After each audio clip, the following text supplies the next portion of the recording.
Sean Hammonds, I think, had a split with National. Something happened. I don't know what happened, but Sean has taken a lot of the good guys, and I think they formed a new MMA team with some other coaches, some striking coaches. So I'm interested to see, how this kid's going to look from this new team.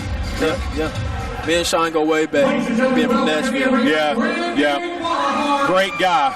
And a great singer, too, by the way.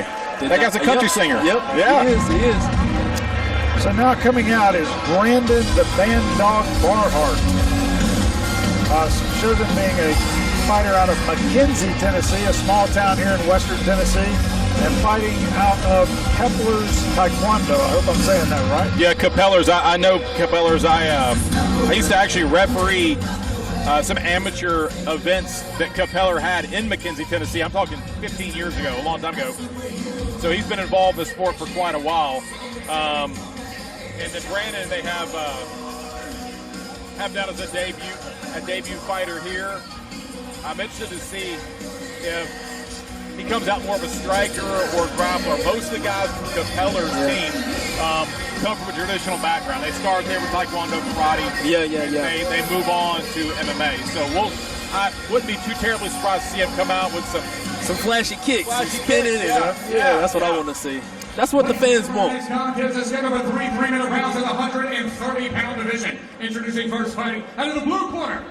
Undefeated with 1 victory, standing 5 feet 8 inches tall, weighing 130 pounds. Representing Outlook MMA and Team Sean Hammonds, fighting out of Cashville, Tennessee. Give it up for Seth the Kitten Britton. His adversary, ladies and gentlemen, standing across in the red corner, making his Attitude MMA debut. Standing 5 feet 9 inches tall, weighing 130.6 pounds. Representing Capeller's Taekwondo, fighting out of McKenzie, Tennessee. Give it up for Brandon Band Dog Barnhart. Third man in charge of the action, the cage man himself, Jason Aldridge. Memphis, Tennessee, let's get it on. Brandon's already bouncy. He's already bouncy. That's that Taekwondo in him. Look to see a lot of movement from Brandon. It's a catchweight fight, too, at 130 pounds. So we got some guys who are kind of between flyweight and bantamweight here. Mara, being a striking guy yourself, do you see a lot of can you tell the guy's stance right out of the gate? Yeah. He's gonna be real bouncy, a lot of moving. But Taekwondo guys fight with their hands down. Nice takedown there. And usually not that good on the ground. So we'll see what he can do here on the ground. Yeah, he shouldn't be trying to hold on to this guillotine from outside. He's already past the hips. Not going to be a successful move here. He can maybe slow him down, but not going to be able to do anything from there. Coming in, Seth probably knew that, okay, this guy's Taekwondo. I'm going to take him straight to the ground. Yeah. Looked like he did a good job, too, of checking that first kick he threw. The first leg kick he did, he checked it and then got the takedown. So. Yeah, and if you're coming from Sean Hammond's team, you're going to have good ground skills. That's just a given. Yep. Working into a side control position here. He's going to take full mount here. He's going to slide that knee like right over. Not much here slowing it's open. It down. Yeah. It's open. Knee on belly. Don't let him back up if you can. Well, it looks like he's going for a choke now. He's trying to slip it in. Looks like an anaconda here, possibly. It's deep. He's got to try to turn that. Yep, there he goes with a nice roll through. If he can get on that right hip now, he's going the wrong hip really to finish this. But if he can flip it over, now start to come into him just like that. Did a good job of turning back into the choke, though. Yes. I like this cage action. Super uncomfortable right here. Just get that shoulder in there and squeeze. The problem is he just can't get the angle from there. That's the issue. When he went for that first roll, he should have sat on that right hip and been able to finish from there. Great job, though, coming back out of that nice, trying to switch to a high elbow guillotine here. Brandon needs some space. Tight. He needs to create some space here. I mean, this is stretching that neck, man. If you look at that guy's neck. And Barnhart. He's going to need a chiropractor tomorrow. Man, I'm telling you. Another big slam. Holding on to the guillotine again is not really going to help him. All right, he lets it go. Good job of letting it go there before the Von Flue choke. He has to get his hips away from him. Well, he's just taking full mount too easy. Nasty hip to the ribs there before he crossed over into full mount. Oh. Yeah, we got ground and pound here big time, guys. Takes his back. Slipping around to take the back. Not doing much to defend the choke either. Looks like he's on the jaw, but now he's switching under. Yeah, so he's going to tap. Just a matter of time there, yep. And there we have it, guys. Rear naked choke finish in the first round. Taekwondo guys have to keep the space. They go in, they go back. You got to keep that space. You got to circle. Taekwondo is forward and back. You have to circle in MMA. These guys are waiting for you to come in or go straight back to take you down. And after that initial couple of strikes, I mean, we were right into the takedown, and then he never could get out of the grappling after that. So. Nope. Got to create space. Well, you know, I fully believe that Taekwondo and some traditional martial arts can absolutely be utilized in MMA, but you have to have your basics of MMA down. I come from Waterloo karate. Yes. Exactly, but you have to adapt. You have to adapt to other people. Yep. The blue corner, Seth the Kitten Britton! We didn't fight much like a kitten there, I can tell you that. Looked like a lion on the ground. So great job there by Seth Britton out of Nashville, Tennessee. Cashville, Tennessee. This is my hometown. You know I'm going to rep the hometown. Represent, yeah. Got to rep the hometown. Represent. So next fight, guys, we got is Elijah Holt versus Jackson Powell. Well, ladies and gentlemen, Memphis, Tennessee, we're 2 fights in, 2 finishes. What do you think so far, Memphis, Tennessee? All right, a couple of debuts coming up.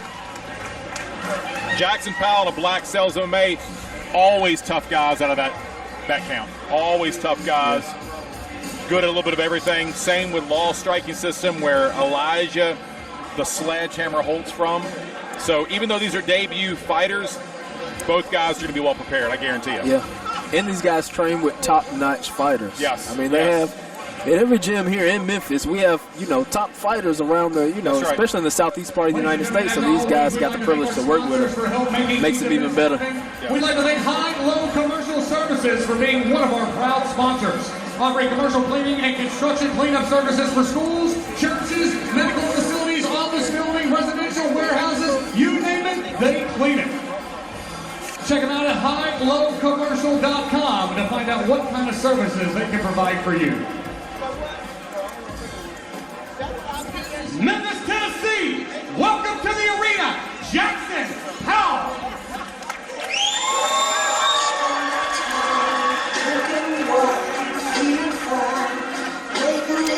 So we got a lightweight fight here, guys, 155 pounds.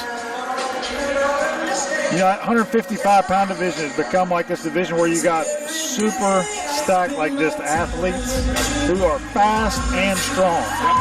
I mean, and like we talked about earlier with the welterweights, it seems to me like the lightweights are getting bigger. You know, I mean, all these division guys are knowing how to cut weight now. It's becoming like a science, and you're just seeing like athletes that start at younger ages coming into the game now. It's super cool to see. It's also the McDonald's too, man. There's a lot of steroids in that food. These guys are huge. These guys are huge. Now myself, I heard Chick-fil-A's better. That's just what I've heard. Yeah. I could be wrong about that. Their burgers are better? What do you mean? No. Chick-fil-A burger. He doesn't go. Chick-fil-A creates supreme athletes, guys. Y'all know. Oh, right. No, hey, but there is something to be said, though, honestly, for the nutrition now. The knowledge is out there now. It used to be years ago, it was a guessing game. The guy on my gym told me he did it like this. Or this guy said he did it like that, or I found this on the internet.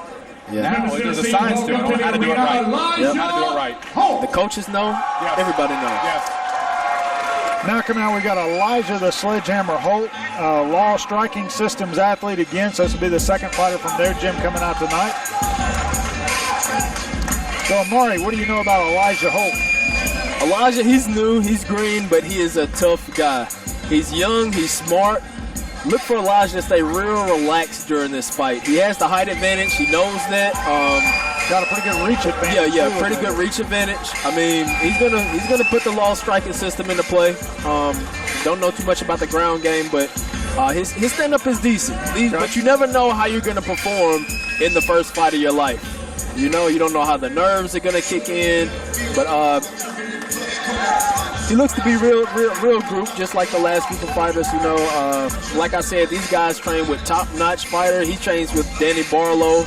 out of law school, so he's used to the pressure and used to having guys beat up on him, so maybe he can dish it out here in the cage tonight. Amari, in your opinion, how much does the mental game and emotional game play into being a fighter? It is everything. I mean, the fight started Memphis, Tennessee, the day before the fight. Is an amateur contest set of a 3-minute rounds in the 155-pound division.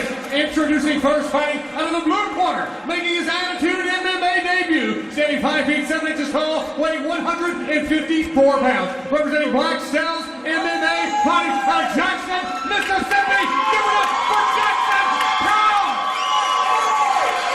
His adversary, ladies and gentlemen, standing across in the red corner, making his Attitude MMA debut, standing 5 feet 11 inches tall, weighing 155.4 pounds, representing the law striking system, fighting out of the Memphis 10. Give it up for Elijah, the Sledgehammer Holt!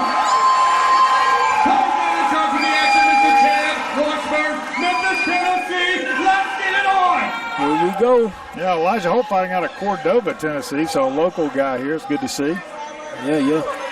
Memphis' very own. Again, guys, Attitude MMA 24 live at the Memphis Music Room. Great to have you here on Spectation Sports. Open up with a nice low kick there. Yeah. Both fighters, again, real relaxed. You see that? Real relaxed. They're bouncing, they're moving, they're using angles. Both very relaxed. Like to see Elijah keep his distance a little bit because, of course, yeah, he's looking to take him down. Being the shorter fighter, that's probably where he wants to be. Yeah, good strategy definitely against a longer, taller fighter. But still, both look very relaxed on the ground. They're not panicking. They're not squirming. He has, he's staying high on the guy like he's supposed to be, controlling the hips.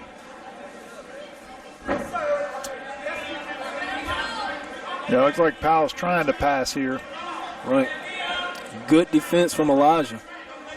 Keeping that butterfly in on one side, trying to fight the hands here. Holt sitting up the whole time, which is good. Powell is keeping that head to his chest, which is good. You want to keep that head centered as much as you can. He's not creating a lot of space, which is good. If Holt can get both of those feet in for the butterfly sweep, I think, he's high enough to do that. Seeing like Powell's pretty hip on the ground here on top.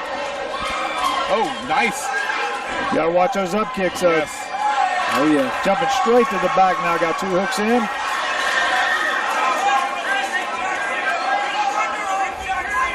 Here, I would get up on 3 and shake him off. Yeah, I would try to shake him off. He's doing a good job of trying to stay low on it, trying to get up under, but ground and pound here is kind of trying to open things up. He's doing a good job of coming underneath with that grip there. Now he's going to go around and try to take the back. I don't like being in this position because the top guy can just spin and then you're on the bottom again. I just hate when, It's all about that control, though. If you have good control and you're confident in your control. Right, right. With a body triangle, as long as you have that body triangle locked in like you should, yeah, you can make the distance and strike from here. If you just have both hooks, then the other guy can spin on you. Yep. He has to keep that triangle tight. Has to keep it tight. As soon as it loosens up. And just as we're speaking, he almost turned. Yep. He just about had it there. You seem to forget about that triangle. You loosen up over time and they spin on you. Yep. Especially if they can catch a 2-on-1, they spin real quick, and before you can't stop them. If you can keep the triangle to this side, it's weaker on that side as well. So yes. Still trying to control the one arm and spin back into him. Yeah, doing a good job there and making an impression on the judges at the end of the round. Yeah. Holt still really relaxed, really composed. I mean, Holt was under some pressure there. He walked back to the corner like, I know what to do now. A good solid round there, though, by Powell. Oh, yeah. That was definitely his round. So with those amateur 3-minute rounds, guys, you just don't have a lot of time to score there. You've got to make something happen quickly. Right. Even if it goes a full 3-minute rounds. You're talking about 9 minutes of total mat time there to try to make something happen. Right. I mean, you were alluding to it the first of the fight, Omari, how relaxed these guys look. their debut fights, they weren't tense. They weren't squirming. They looked composed right out of the gate. Right out of the gate. Usually at other shows, you know, guys have big eyes. They're kind of shaking, jittery coming out. These guys are like, okay, it's another day in the office, which is pretty impressive. Goes to show the level of team they train with. If you train with good, composed guys day in and good guys day in and day out, this is just another training session in a way. This is hard sparring. That's probably what they're looking at. They're like, you know, hard sparring. Elijah needs to keep his distance this time. Holt needs to stay away. Powell needs to do the exact same thing that he did last round, just better. Yeah, Elijah, like you said, uses reach. Yep. Good turn there. Just letting Powell get a little close to him. He's grabbing every time they get in. I know a lot of fighters don't like to step back, but sometimes you just have to step back if you're fighting a shorter fighter. Sometimes that's the best thing that you could do. Yeah, I would agree with you. Holt's kind of stayed in there long now. Now he's getting to where he's letting Powell get back into his game now. Yeah, right. Powell's very aggressive on these takedowns, too. That's where he wants to be. Yeah, Holt had the opportunity there. He could have broke away and got away and started the fight back striking again, but just did not make that choice at the right time. And just taking transitions like this, I mean, it's just 3 minutes. You can spend 30 seconds, 40 seconds just trying to get in a different position. Right. Another 30 seconds trying to get in the position. You know, after it's said and done, you know, you've lost the round and you didn't even know it. Yeah, and not to mention how exhausting it is trying to get back up from this position. That's right. And he's got good side control here against the cage. Just it's a tough road to get back up from that. Right. He does have the underhook on the other side, though. He's trying to work around the cage, use the cage a little bit, which is pretty smart. You're starting to see that more nowadays. People getting more savvy about that. He's got to be careful not to get his toes engaged in there. But he gave up the underhook there, guys. Yeah. He's kind of reaching around the head again now, which is not going to help him try to get back up to his feet. Powell's using his elbow just to, you know, brace. As amateurs, they cannot throw elbows in Memphis, but you can use them to brace like that. So he's fished back under that underhook. If he could try to come back around the other side now and push off that cage again, I think he might could try to escape and create a scramble here. But again, good top control with the whizzer there. Yeah, Powell is really putting the pressure on. Yes, he's got a good strategy, kind of pinning that arm, getting his shots in. Yeah, and pinning him against the cage, too. It just makes it tough for him to get up. It's making Elijah work really hard. Good technical stand up, yeah. I was actually surprised he let him back up. Yeah. Elijah needs to push that head down. Yeah, he's working for the single leg here. Good leg wrap. Yep. All right, he's in deep. Now he's in deep with the double, yep. Hands clasped. Got those hands clasped. It's going to be a tough road to go. Gotta get those underhooks in and sit. He's doing an excellent job defending it, though. He did. Good job of making him bring his level back up higher. He's got to continue to fight that, though. Get that underhook back. Yeah, he has to control the head. There you go. Yeah, good head control here. You can tell these guys go over this stuff day in, day out. Yeah, for sure. For sure. For the first fight, for that to come in, you know, naturally, it's unbelievable. While you're under pressure, nice slam. Yeah, another good dominant ending to that round there. Yeah, so going to this third round, I mean, if you're Brian Hall, are you telling him, hey, first of all, you got to finish the fight. Yeah. You have to have a finish. What are you telling him right now being down 2 rounds? Go for it. Keep this guy away from you. Don't let him get past your hands, your elbow, and your hips. You know, first your hands, first your elbows, then your hips. Keep him away. You got to keep him away. He doesn't really want to strike. He gets there, he throws some, you know, random shots. Then he goes for the body lock. Yeah. That's what he wants to do. Keep your jab long. He just got to keeps his jab long and circle. He has to circle. Tell him to follow up with it. Once you can keep that distance of the jab, what head kick? The two. Be an ender? No, the two. Or just a straight right. Yeah, straight right. Yeah. Keep him used to the one, throw the two, and he can keep doing that for the 3 minutes. Jab, jab, jab, 2. But you have to keep him at the end of your punches. He's not keeping him at the end of his punches. Yeah, that's the problem. A little bit close. Yeah. Too close. And I guess if you're in the black sales corner, you're telling Powell, hey, let's just continue with the game. Same thing. What we're doing is working. Let's keep going with it. Close that distance, get the takedowns, and work the clinch game. Yep. Elijah has to take a back step. You can jab going backwards. Most fighters think, okay, I can only jab going forward. Boom, boom. You can jab going backwards. For sure. Hey, great fight thus far, guys. Great fight. I just like seeing two amateurs fight like this. It's amazing. Right. See, he's going forward with his strikes. He can't go forward with his strikes. Good sprawl this time, but he's got to get back on that head, get a little more head pressure. He's letting him. There you go. There you nice go. Job. Create the separation. I would like to see that stick out. He got to stick the stick out. He's waiting. He's thinking about it. You can just throw jabs just to keep your space. Yeah, and he needs to quit backing up against the fence too. See how he's starting to circle against the fence? Yep. He needs to keep that center of the cage. Whoa! Oh, Right, missed it. Yeah, went for the big head kick Kind of there. cost a mistake. Yeah. Which caused him to turn almost full circle around, give up his back, and then just gets a takedown there for Powell. Powell working from half guard this time. It's the first time I think we've seen that position. Doing a good job of controlling that far side underhook, got the legs wrapped up. And this is a really dominant position in MMA against that cage on that side. I mean, there's not much you can do to get out of that until you get that underhook back, and in the meantime, you're taking ground and pound. Yep. I mean, this is all about explosion from here. You're going to have to explode. You might give up a worse position possibly, but you have to take that risk. Try to create some kind of scramble. Yes, you're down in the fight. Third round. Yes, third round. You have to take a risk at this point. Yeah. You have to. Easier said than done, because I guarantee you they're a little winded this time. Good job of getting his guard back, but he's taking some big-time ground and pound here. Now, you tell Powell that time is much more wary of that up kick, the one that whipped him in the first round, kind of probably made him think about he's thinking about it. Yes. He has to get the double underhooks. Another good takedown there.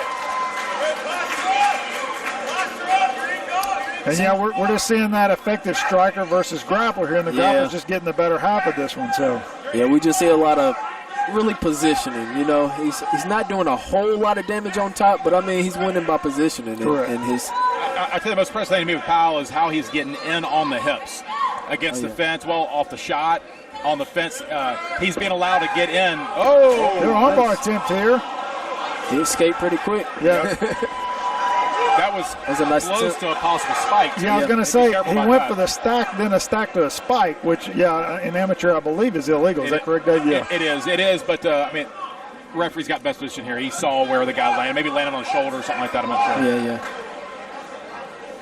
So, again, we're back to that side control position. Good scramble here, again, to get back to his feet. Needs to turn towards him. Yeah, Elijah's got to try to get turned back into him, get that underhook back. He has to break and throw haymakers. Yeah, really. I mean, because we're down to 15 seconds here. Yeah. And again with another takedown there. We'll ground and pound this level, from the top here. he's safe on the. He feels like he's safe on the bottom, but at higher levels, when they broke, Powell should have tried to show off his stand up a little bit more. He never knows who's watching in the audience. That's right. Yep. Good overall though performance by Powell here. Yeah. That was a great performance. And, Holt's got some things there he can go back to the gym and work on. Now he kind of knows what that weakness is to get better for his next fight. I think it came down really to, as Omari said many times, distance. Yes. Not taking a step back and allowing Powell to close that distance quickly. Instead of having to really fight to close the distance and having to run him down, he was actually just coming to him. Yeah. Elijah has to throw stiff jabs and give him something to respect. Right, exactly, Like, oh, man, I may not want to go in too fast on this guy. I'm going to eat one every time I do. Right, Yep. Good performance, though, from both fighters. Neither one of them panicked in any position, so stay composed the whole fight. Yeah, so the judges are tabulating the scorecards here. I mean, I'm assuming you guys think 30-27, right? Probably unanimous decision here.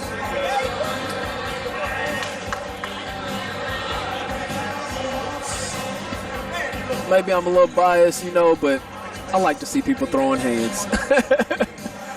If I was Powell into the fight, I would have, just wailed some haymakers, just some oohs and ahs for the crowd. People just don't ooh and ah when you're on the ground. I will readily admit that I like the other side of that too. So yeah, that's okay. That's all right.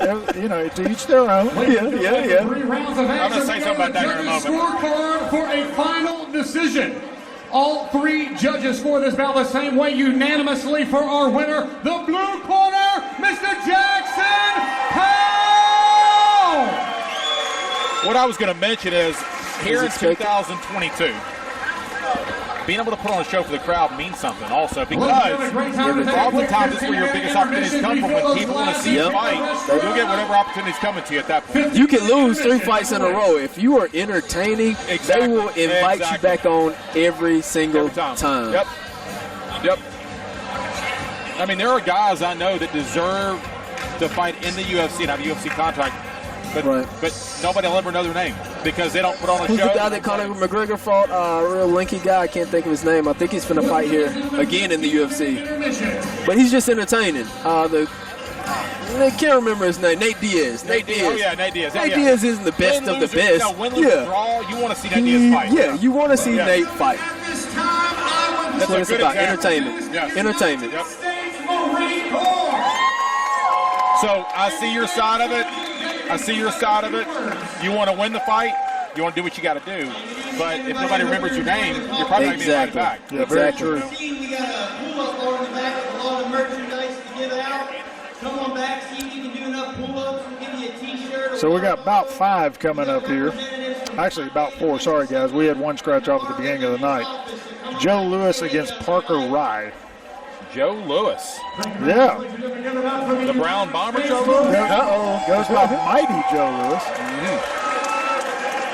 Ladies and gentlemen, we'd like to thank Field Cup Mixed Martial Arts for helping make this happen.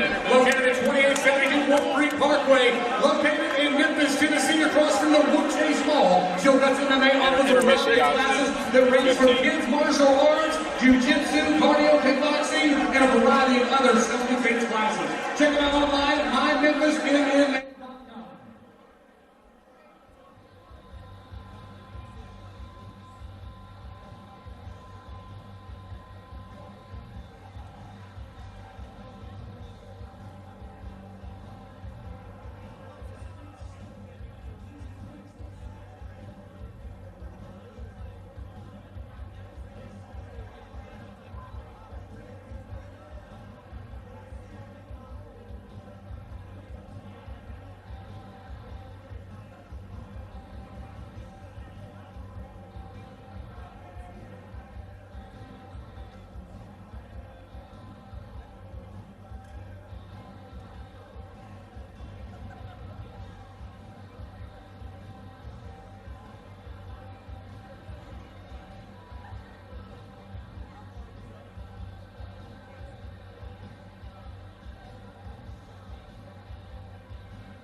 Are we ready, Memphis?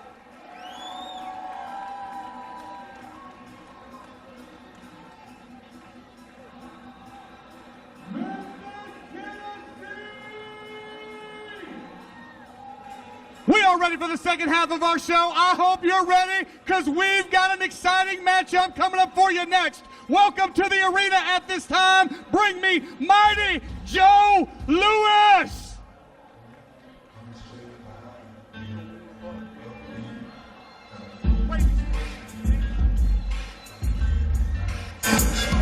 Yes, sir. All right, we're back with you here.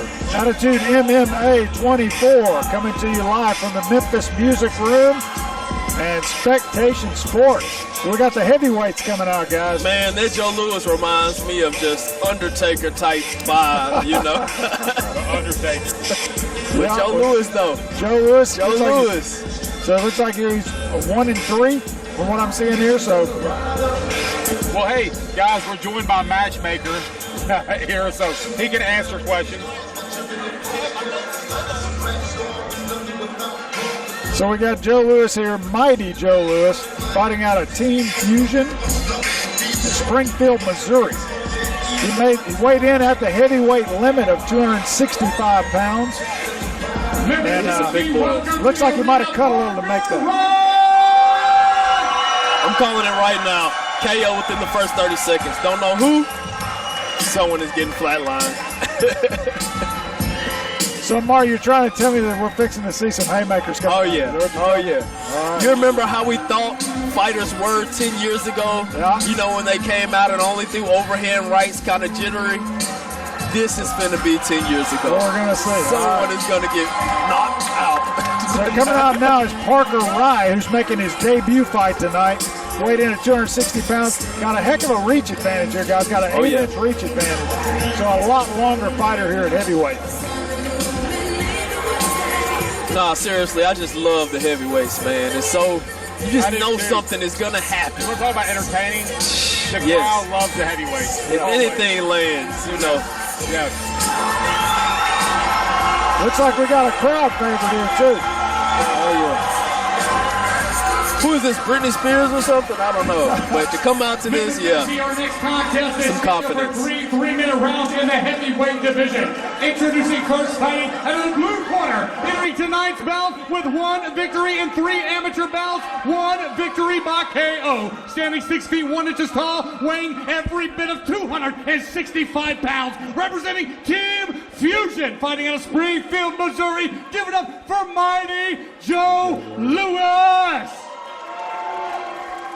His adversary, ladies and gentlemen, making his Attitude MMA debut, standing 6 feet 4 inches tall, weighing 260 pounds, representing SOG MMA.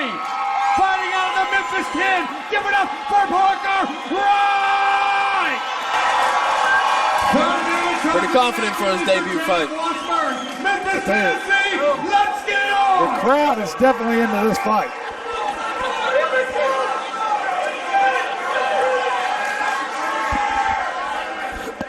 Here we go. Joe needs to keep his hands up. He's kind of punching from the chest there, Yeah. especially fighting a taller fighter. Parker seems to really be throwing a lot of kicks here to start out. Yeah. Caught He him has a to keep little his hook hands there. high. A little fidgety. His chin straight up. So Yeah. his chin Yeah, is he's straight got up a in the slot at those punches, too. Yeah, Parker seems to be doing a good job here finding that chin, too. Yeah. He has to keep his hands on face level. That's striking one-on-one. Hands up, chin down. Joe hit him with a good hook there, made him spin all the way around on that one.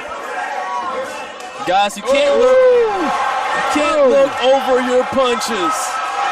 Sitting in a little case of Gatami here for ground and pound. He missed the underhook there, though, which is going to allow Louis to come back up if he wants to. He's got to get on that head here. Nice job sprawling out.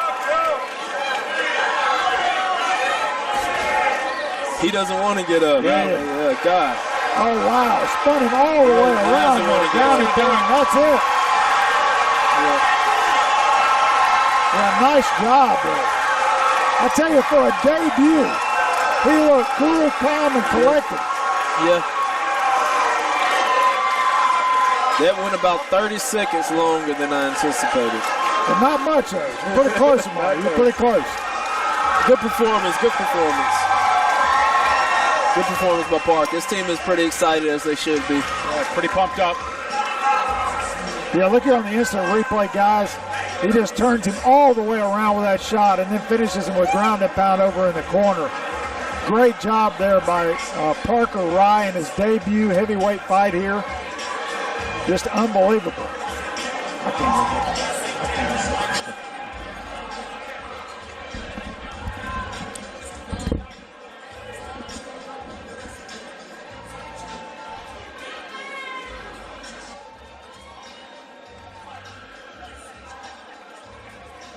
Ladies and gentlemen, at the 1 minute, 8 second mark of round number 1, we have a winner by TKO, the red corner, Parker Rye!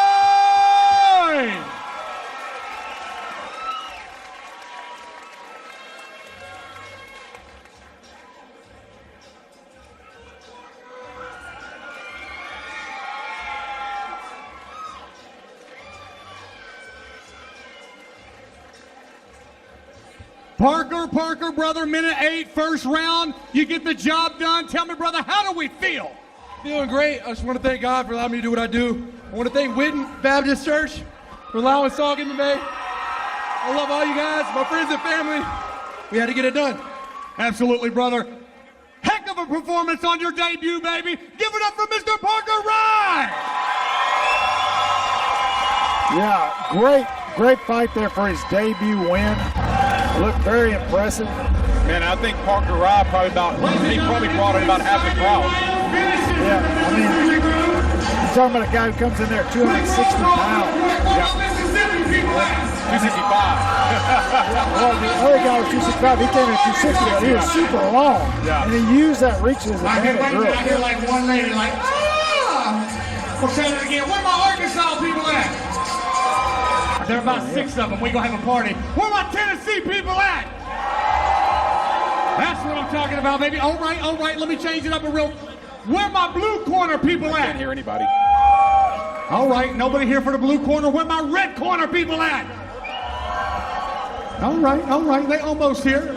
Well, we're going to keep this thing moving right on along. As always, we got to thank our sponsors, ladies and gentlemen, and we'd like to thank Integrated Communications, located in Jackson, Memphis, Batesville, and Tupelo. For technical skills and professional applications and wireless equipment, integrated technology should be I can hear both of them. I can hear them all right now. The repair of two-way radios and fleet tracking, Integrated Communications has you covered. Check them out online, Integrated Communications, or give them a call at 901-366-4412. Memphis, Tennessee, welcome to the arena, Tyler Forsythe.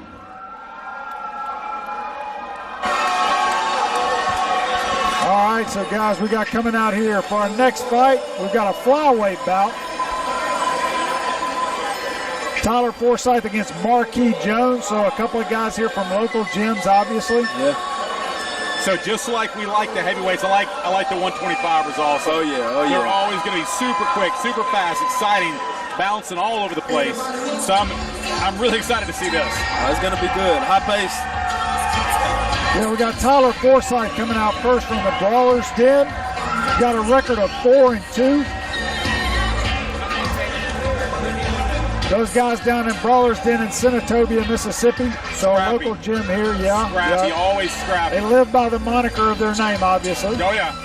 They're brawlers, man. They're tough. And they're technical, too, man. They've got some techniques as well.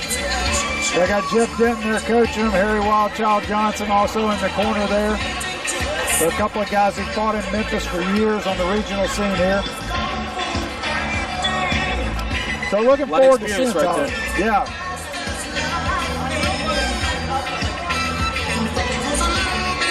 And guys, this is a title bout.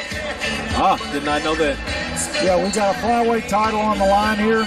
Still going to be 3 3-minute rounds at the amateur, but we're gonna see what we got going there. So you see the title belt there being held up by his teammates. This is for all the cookies. Yeah.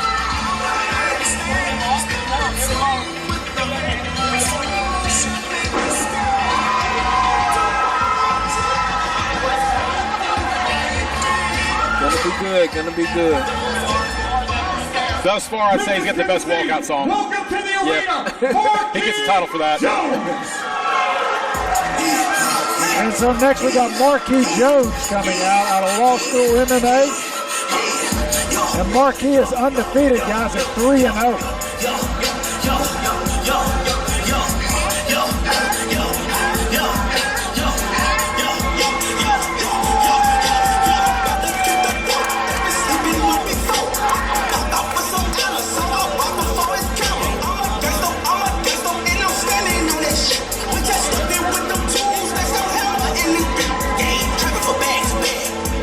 Looking at the tail of the tape, guys, Forsythe's got a reach and a height advantage here over Jones. We'll see if he can keep that in play and make that part of his game plan.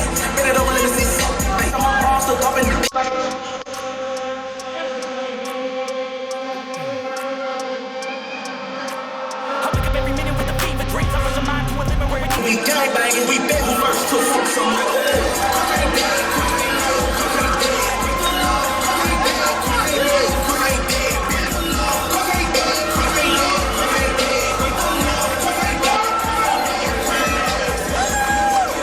Ladies and gentlemen, our next bout this evening is a title fight in the 125-pound division. Introducing first fighting out of the blue corner. With 4 victories in 6 bouts, standing 5 feet 8 inches tall, weighing 125 pounds. Representing the Brawlers Den in AGB Fitness, fighting out of Byhalia, Mississippi. Give it up for Forsythe. His adversary, ladies and gentlemen, undefeated with 3 victories. 75 feet 4 inches tall, weighing 125.2 pounds. Representing the Law School striking system, fighting out of Memphis, Tennessee. Give it up for Markee Jones. Third man in charge of the action, Mr. Chad Washburn. Memphis, Tennessee, let's get it on. Here we go, fellas. Attitude MMA 24. I've got a sense this is going to be potentially fight of the night thus far. Fireworks. Yes. I just got that feeling. Oh, nice little lead with the body kick.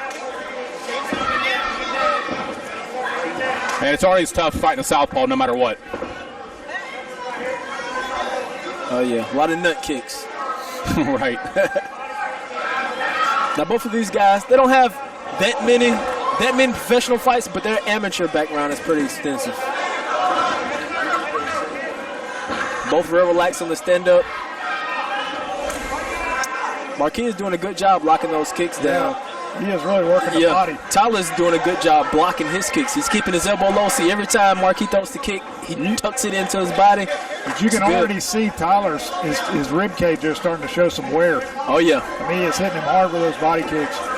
He's taking it all on the arm. He has to get the other arm into play. You have to get 2 arms into play when blocking those body kicks. You keep taking on that arm, that forearm could crack. So when Markee block, he kind of touches the leg with one hand and takes the rest on his arm. That's how you should block a kick. But as long as it doesn't get to that rib cage, we're all good. Both fighters are using their angles real good. I mean, it's a lot of movement. Pretty impressive. Yes. Pretty impressive. What you'd expect to see in a title fight here at Attitude MMA for sure. Oh, that was a nice kick, yeah. Tyler was thinking about that body kick for so long, he took it to the head. Yeah, luckily, he worked into the clinch here now. Tyler still seems composed, though. Yeah, both guys seem definitely composed.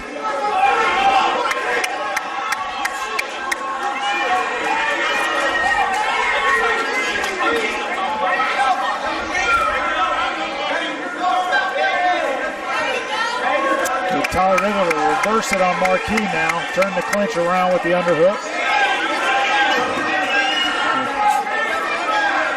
Good head position here. He's keeping the head right under that chin. Real uncomfortable for Markee.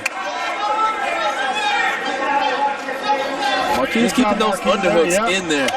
Markee tried to go for a little wizard throw there. Yeah. Markee right back to those body kicks. Oh, nice straight. Tyler's really thinking about him. Now they're both trading kicks. Oi! Kind of flashy. That's what I like to see. Straight down the middle, Markee. Oh, Tyler's in deep on the takedown there. Yeah, takedown. He only has 20 seconds left to do something here, though. What are the chances that takedown here? Only 20 seconds left.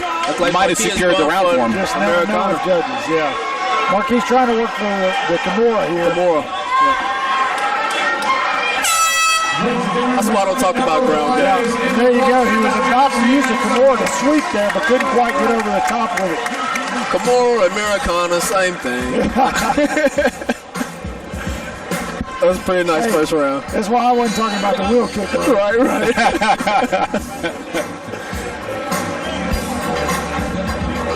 Hey, I tell you, it seems like Jones, I mean, that body kick is his bread and butter. And I like really how he was going body, head. Yeah. And let me tell you something. He's got to be very wary of that head kick because I think he's going to try to throw it again. He's thinking about it. Yeah, he rocked him with it pretty good. Yeah. Lucky he had his hand up to block. It only takes one time with that head kick. Only once.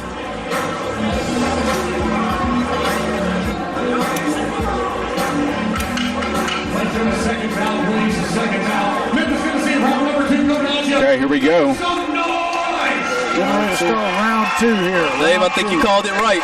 Fight of the night. Yes, yes. This is exciting. We still got 4 pros coming up, though. Yeah, with some good fights on the card. Yeah, very good. Yes. Here we go for round 2. Oh! Yeah. Nice body kick. Markee is trying to catch all those kicks. Yeah, Tyler needs to maybe work the leg kicks a little bit. Good job of Markee controlling it, getting it to the ground. Yeah, excellent job.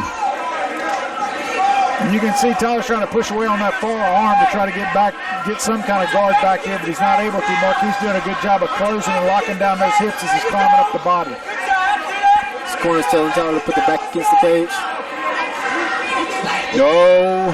Slipped in the half guard, but he does not have that far side under. He's got to be careful to get his back taken. Yes. And that's what he's sliding out for. He's sliding out to take that back. He's going to come up now on the back. Yeah.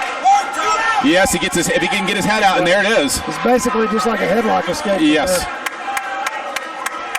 And he's got one leg in the lockdown position here, which is securing that back position. Yeah. Nice sweep come out on top here with good position. Looks like his arm is stuck. Yeah, Markee's trying to work that Kimura again from there, but that's pretty hard to do the way he's got his legs locked down right now. He can't use his hips to really engage it. Well, I think Grant, what he's trying to do is he's trying to hold off the position getting worse for him, because if he lets this go, he's going to be. He'll have to turn to his knees. Yeah, this is going to hold up the situation a little bit for him. You see, even in a bad position, that Kimura is going to hold up this situation for him.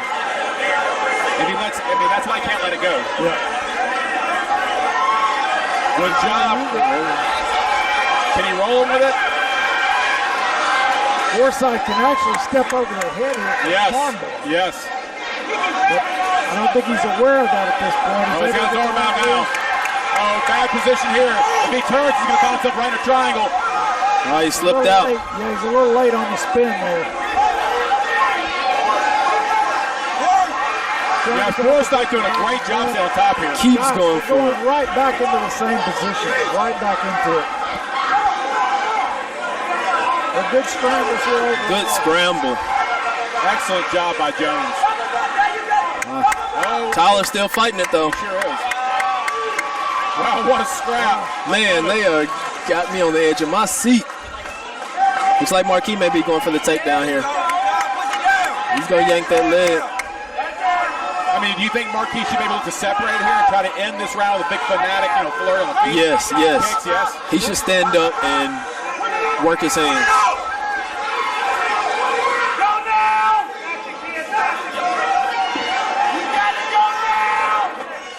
Whoa! He's on top, though. He got the sweep back. What a takedown. What a takedown. He gets a takedown, but then sweeps right back over the top for Forsythe. Ladies and He ends out round round number in the 2 mount. is in the Okay, books. guys. Memphis, Tennessee, make some noise. I got to ask Grant Gibbs first.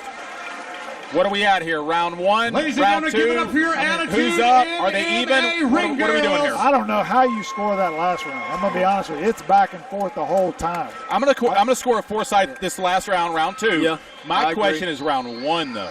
Again, Amari, what do you think on round one? I think it's 1-1 right now.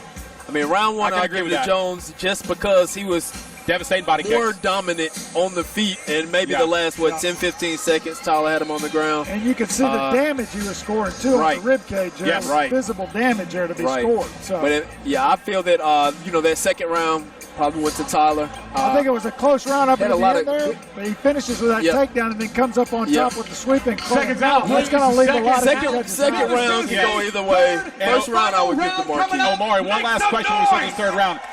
What are you telling each fighter in the corner? This is Quickly. for the 125 just amateur title. Keep doing what you're doing. These guys are adjusting on the fly. Yes. I mean, they have high fight IQs. Both Yes. fighters have high fight IQs. They Yes. just have to adjust on the fly. Both fighters are good. Here we go, round three. A running Superman punch. Yeah. I don't think Markee looked well worried about that. Yeah. Good get on the double leg. Try with the whizzer. Nice Markee job. came out on top with the whizzer there. Jones feels more comfortable on the ground. Yeah. I don't think he wants to take those body shots from Markee. Working around the north-south position, but he's going to allow Forsythe to be able to get back up to his knees here. I don't think he has a Forsythe problem coming with his own that. guillotine. Yeah, it looks like we're in a double suplex position here in pro wrestling for a moment. Nice knees. They're trying to go for the body knees. The thighs are wide open. I wouldn't need the thighs in this situation. Yeah, Markee's got that whizzer there, but see, that's what allows Tyler to get to turn that back around. Yeah, let's look up Markee for needs to possibly a dig that lift here. underhook there. Yep, get him lifted. Bang. Yes. He got those arms together, and that's it. Yeah, once you connect, and you got your hips in, it's over. You're going to go for a ride. Good job, though, of Markee getting the underhook back there to get back. Now he's going to re-guard here. So in my opinion, I think Markee has got to really start scrambling up. He cannot be on flat on his back. He's got to be on one side. He's got to be sitting up. Yeah, and you know what they say, you got to beat the champ. Yeah, that's true. Yeah, You got to beat the champ. that's true. Now Markee's going back to that Kimura. Yeah. But again, he allows Forsythe to step over then when he went for it. Yes. He's got to be careful here. He might be able to come with that knee shield and use that to get up here. Coming out deep with it, though. If he can keep control of that far leg and pull it through, he can get this and use this to sweep. Yeah, Forsythe's got to put more pressure towards the head. He's allowing that arm to be controlled there. He needs to rock his pressure towards the head more to take that pressure off. Markee gave up on it there because he got the space he wanted. So now he's going to try to scramble. Yes. Good job, Forsythe there trying to take the back, and he's right on the He neck, is, and guys. he's under the chin pretty tight there. Yeah, that's super Wow, tight. this That's could do super it. tight. This could do it, guys. Markee's trying to fight the hands. I think he is. I think he's doing a good job fighting the hands. I can't really see. Yeah, it's super tight. He gives though. the thumbs up. Markee gives the thumbs up. Forsythe couldn't quite secure the arm behind the head. Yeah, he's kind of got an angle, too. Yeah, he's not squaring off on that choke. Yeah, The Markee- forearm isn't under there.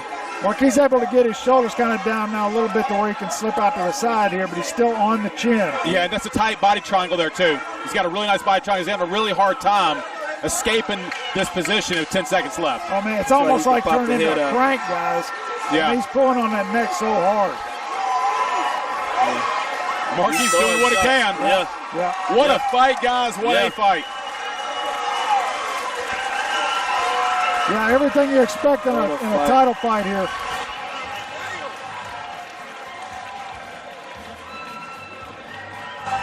So, guys, What a fight. if we all kind of had it 1-1, Forsythe got round 3? Yeah, I believe so. I mean, he scored the 29, takedowns 28. there, and he was able to even win in the scramble positions, get to the back there, control for the end. And you see Markee trying to punch off that back position, but that's not going to score like the choke's going to score. Right. No. Hey, I want to see them run this back irregardless of decision. This is a great matchup. These two they guys gotta run this stylistically make for an awesome fight. Yeah, yeah. These guys could fight each other 10 times, and they'd be just as exciting bouts, Yep. every one of them. Yep. Never know what's going to happen. Yep. Let's send it back up to Jamie. Going to get the decision here from the judges. We'll get that back to you shortly here. But yeah, all around great performance. Yeah. I feel like Tyler took the more damage though. Definitely. I mean, I believe more you're damage, right. but in more dominant positions. Correct. He was able to win those scrambles when he needed to, get the dominant positions. Yeah, but you know, a lot of judges, they weigh damage the heaviest, which they should. That should be a big factor is damage. So you just don't know. You just don't know. It seems like it's changing a little bit. Before it was, okay, he scored the takedown. Oh, he gets all the points in the world. Not so much anymore. You know, they're starting to score more on damage. Well, I think the emphasis is on effective now. The emphasis is on effective, not grappling, not striking, not position control. It's effective grappling, effective striking, effective dominance, right? Effective damage. Right. We didn't see a lot of striking from Tyler. On the ground, not much striking. More positioning. Yeah, more positioning, more trying to work for the submission. Well, you know, on the ground, he was caught up in that Kimura oftentimes, though. He had a hard time really finding the situation, the position on the ground to strike. And that was all from getting that head out of position. That's like we were talking about before. That's exactly right. Yep. He's trying to keep the dominant position the whole time. Markee is just trying to hit something.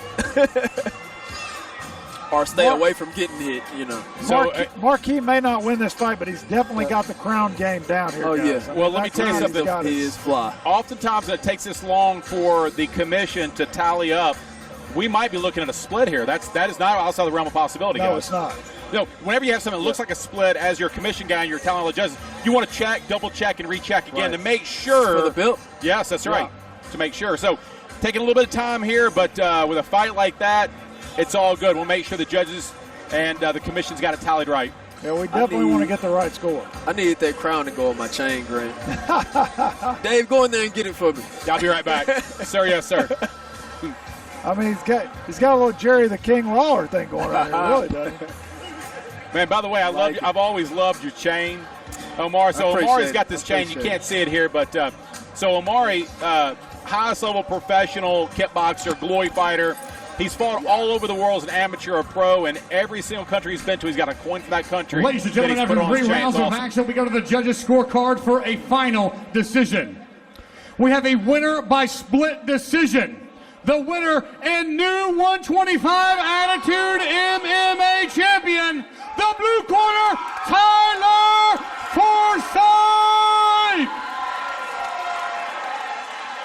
All right, Tyler Forsythe there you go. With a split decision win.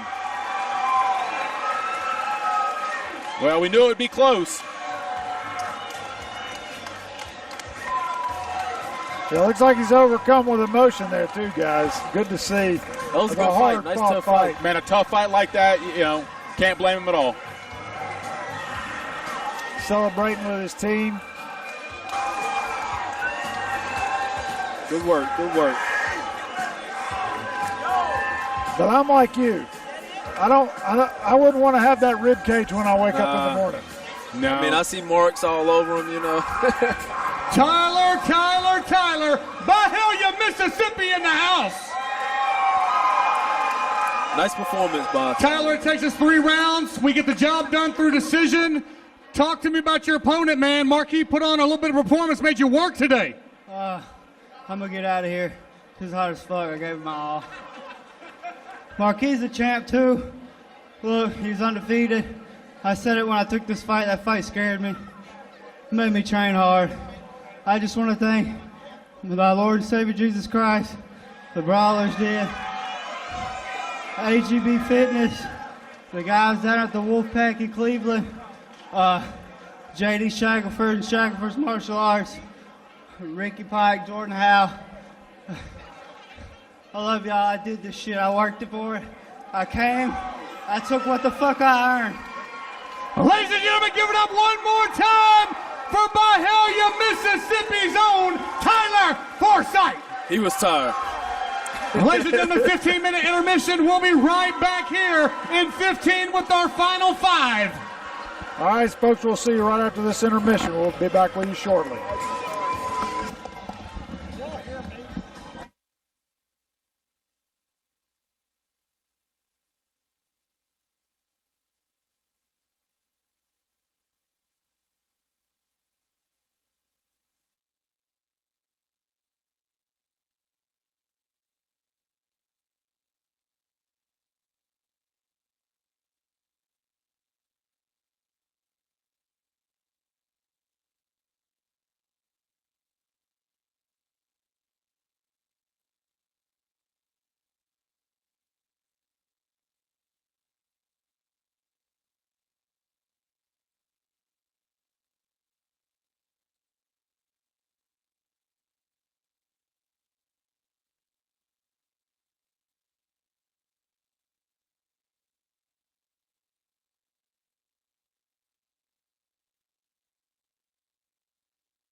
out of your pocket, look up Attitude MMA, follow them online. Look up Spectation Sports, follow them online. Action 24/7, follow them online. If you don't follow Quentin Rampage Jackson, follow him online too, ladies and gentlemen. We're about 8 minutes away. 8 minutes.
Five minutes, Memphis, 5 minutes.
All right, ladies and gentlemen, 5 minutes. I need all my officials to start making their way back cage side. 5 minutes to showtime.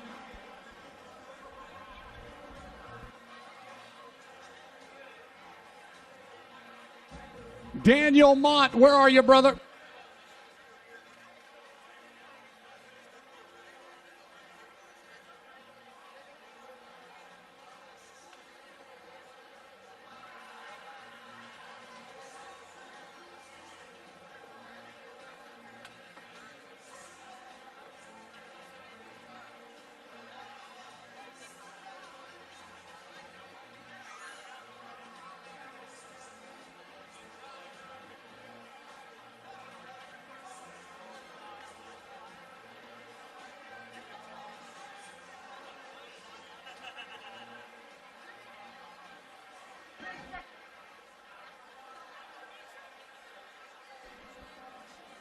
Two minutes, Memphis, 2 minutes.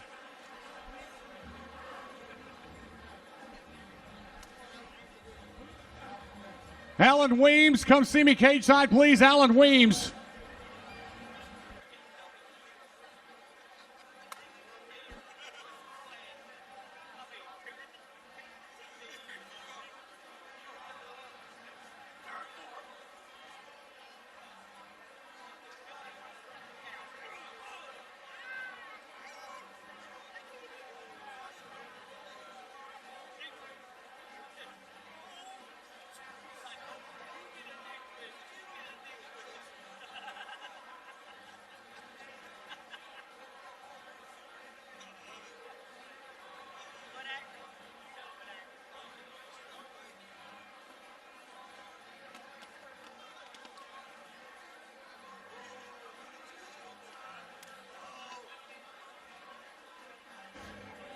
Ladies and gentlemen, 2 minutes, 2 minutes.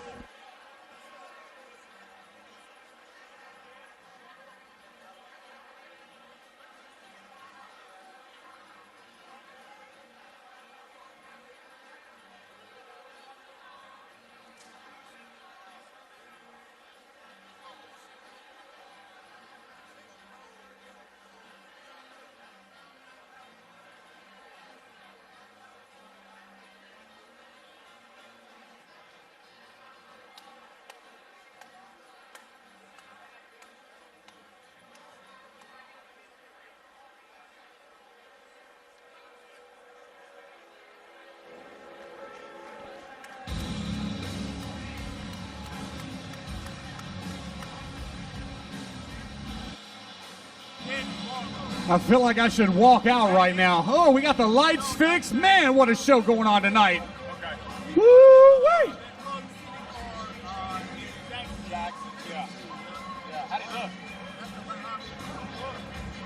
Ladies and gentlemen, our next event this evening is brought to you by Memphis Spine and Sport, conveniently located at 1740 North Germantown Parkway and downtown at 372 South Main. Check them out online at memphisspineandsport.com. Voted best in Memphis 2 years in a row.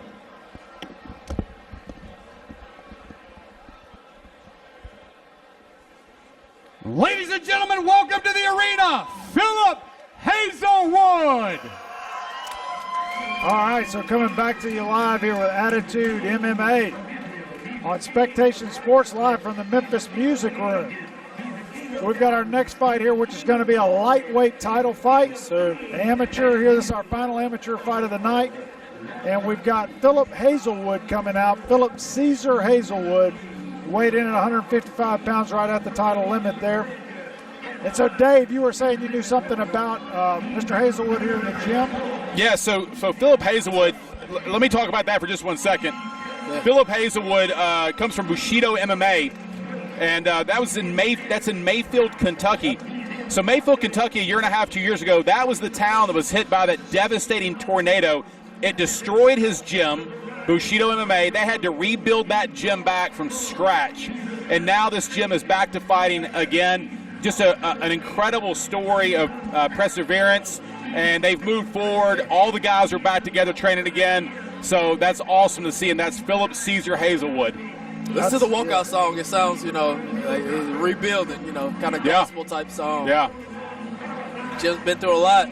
And his coach right behind him, if you can see there in the glass, that's Yona.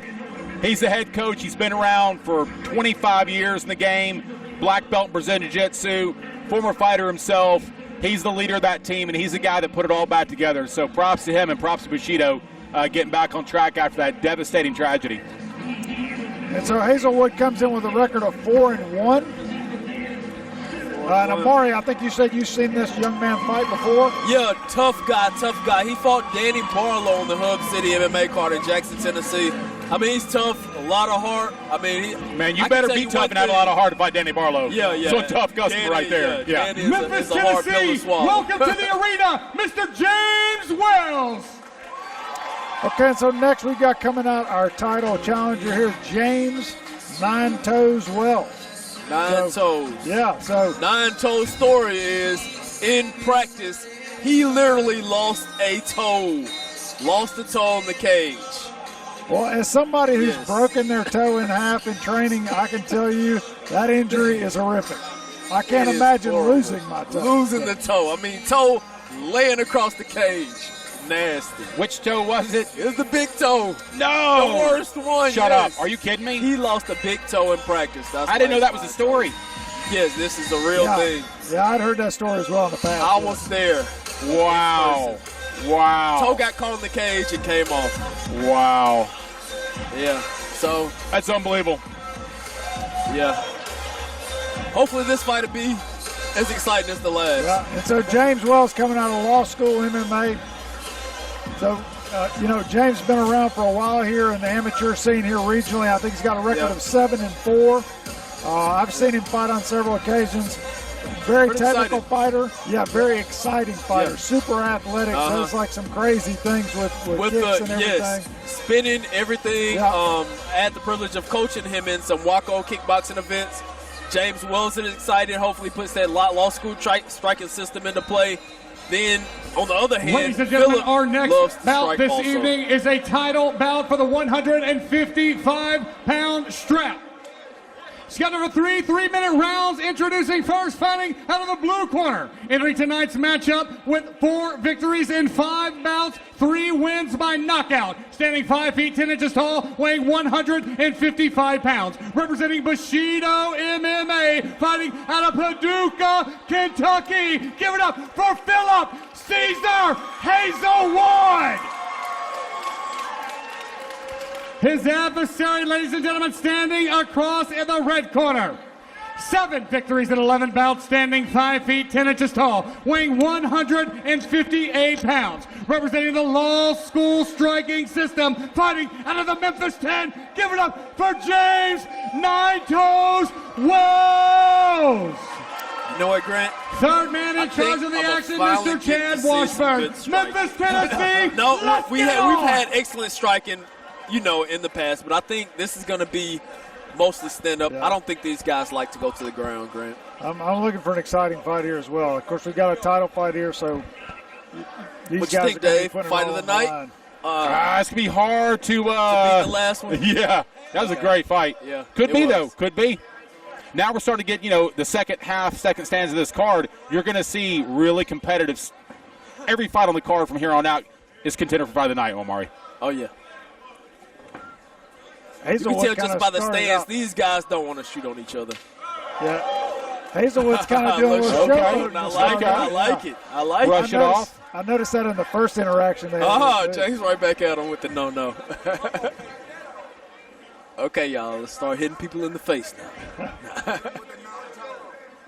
I don't like Hazelwood's hands down. I can tell you that. I don't like that because if you're pretty fast, it's okay. But I don't think Hazelwood is as fast, like significantly faster nice than James. shot.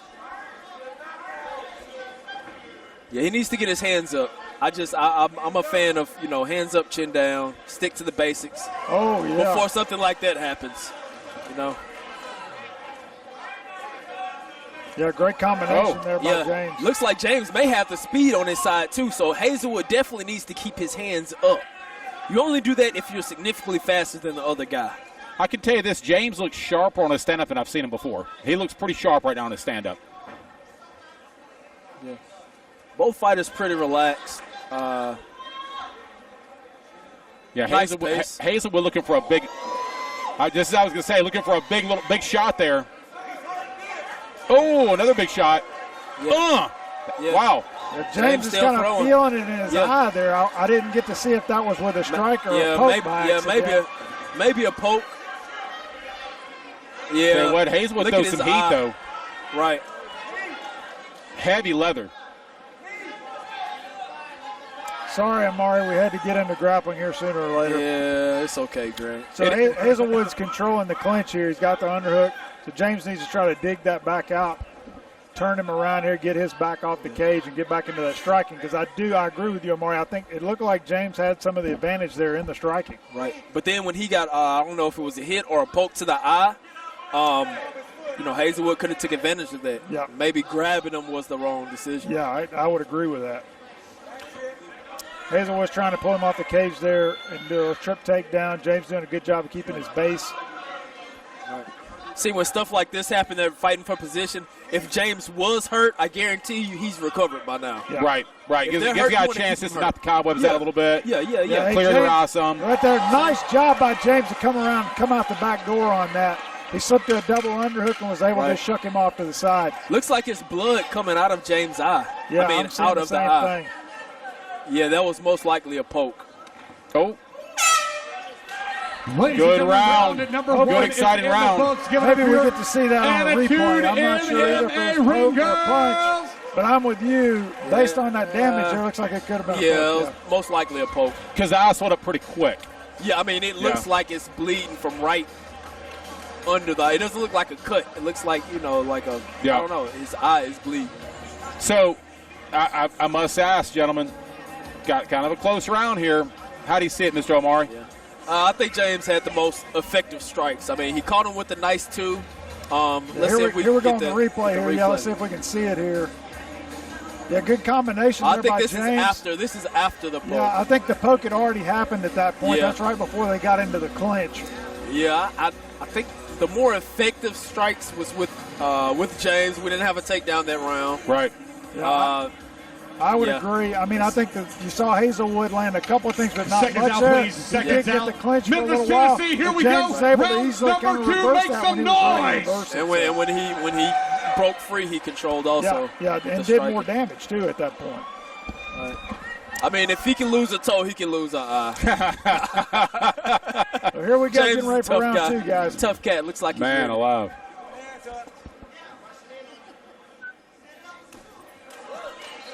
Nice high kick. Hands still low, Hazelwood. One thing I've noticed with the law school guys, they like the body kicks. They really come with the body kicks and high kicks quite a bit.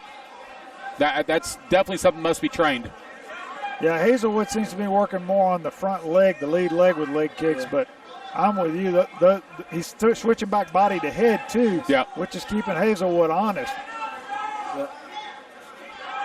Yeah, Hazelwood needs to get more active. He's more single shots. He's going to lose by points. You got to get busy. James is out striking him, 10-1. Hazelwood trying to create the clinch. Good job by James there to defend that.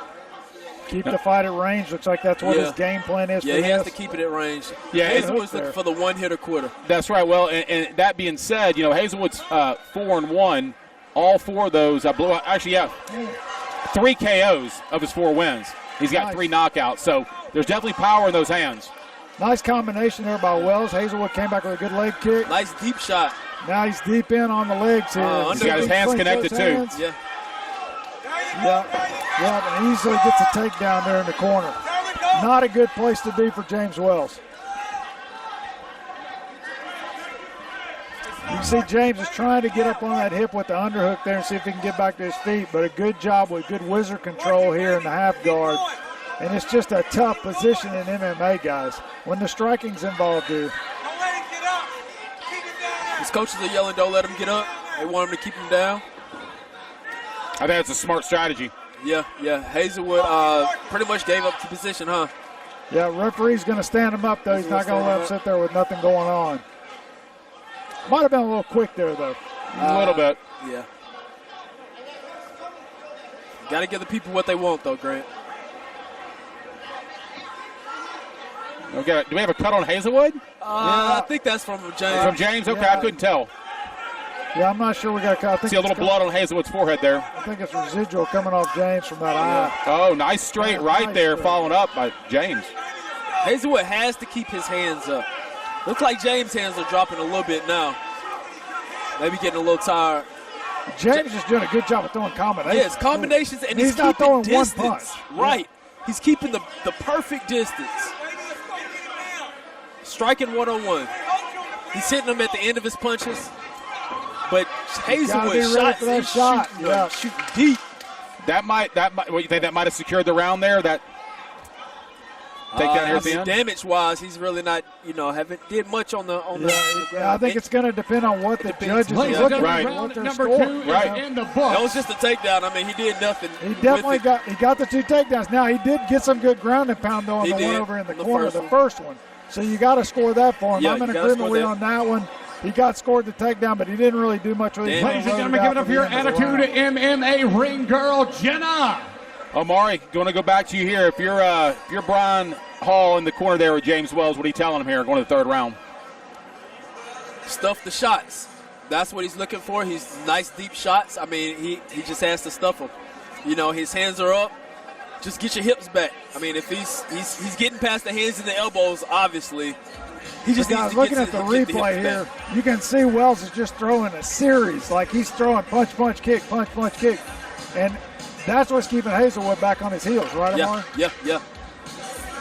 He has too much to think about. But if James gets tired, he slows down. Hazelwood comes in with the shot every time. Yes. Memphis, Tennessee, third and final round. So I think Hazelwood's gonna, I believe, gonna look for a couple of big punches. If he doesn't catch him, he's gonna shoot right away. I think within the first minute of this third round. Yeah.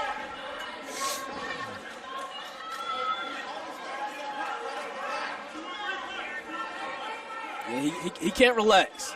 No. And with as close a fight as this is, we could be looking at another split decision, guys. Yes. Yeah, of course. Let's see what happens in this third round. Ooh, nice combos nice. by James. Yeah. And you can That see straight is getting through every time. when he hit him with that straight, too, you can see the sweat fly off his head. I mean, that was a hard shot. I got to tell you, I really like how James Wells, how he casts his punches long. Yeah. Does a really good job of that. Good job there, though. As soon as he got him back up there against the cage, he shot in off of it, got the reversal.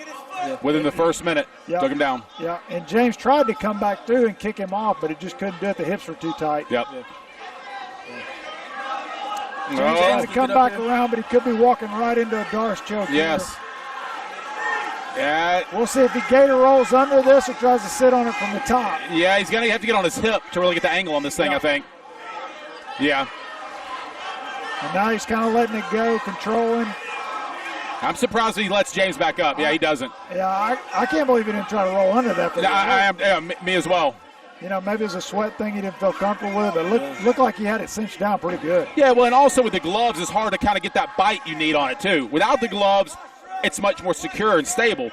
With the gloves, you have that space. It's hard to lock up that Darce, unless you're perfect on it, Nice ground shot there by Taylor. I mean, he's coming in on top here. And guys, I want to say, I do believe Hazelwood does have a cut. I see it. I think it's top of his nose, maybe. Oh, looks like he got right in the triangle. That's pretty Right tight. into the triangle. He's trying to squeeze back through. He's got his arm about half. He's got his elbow slipping out. Yeah, He's out. Come out the back door. He's out. So nice try there, but when you get sweaty like that, man, just hard to finish that. Forsythe now in a dominant side control position here. You can hear Phillip Hazelwood's coach saying, "Get busy, get busy."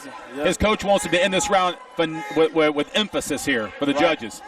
Yes. Oh, James does a good job slipping out the back door with the underhook. One little thing, though, a couple little escape attempts there by James to get back to the feet.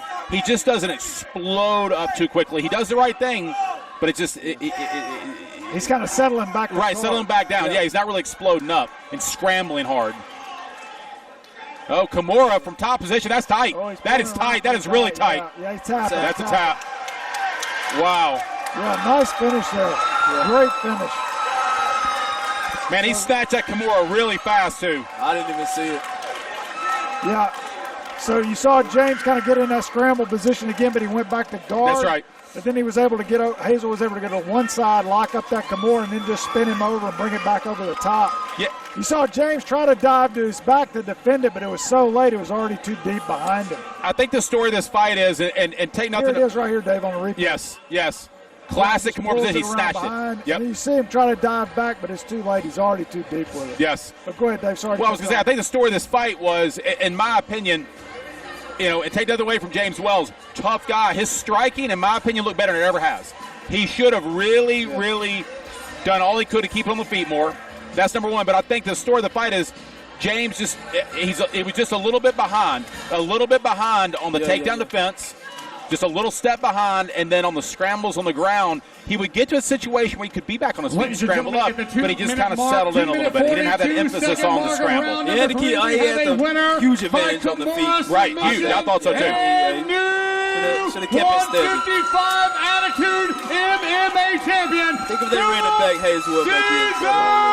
Hazelwood!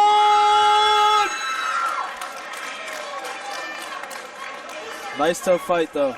Yeah, great performance there by Hazelwood. And like I said, Nine Toes got things he can go back and work on.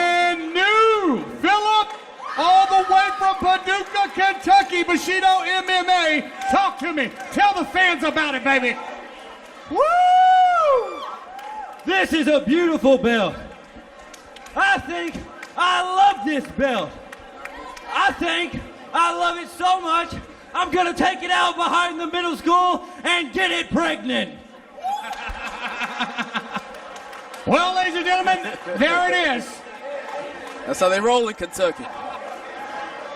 Yeah, I guess so. If you want to know what the hell that was, I don't know. But there it is, ladies and gentlemen. Getting belts pregnant up there. So if I could get everybody's attention to the screen, please. Celebration nice. ever. We've got a little video for you.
Rampage Jackson!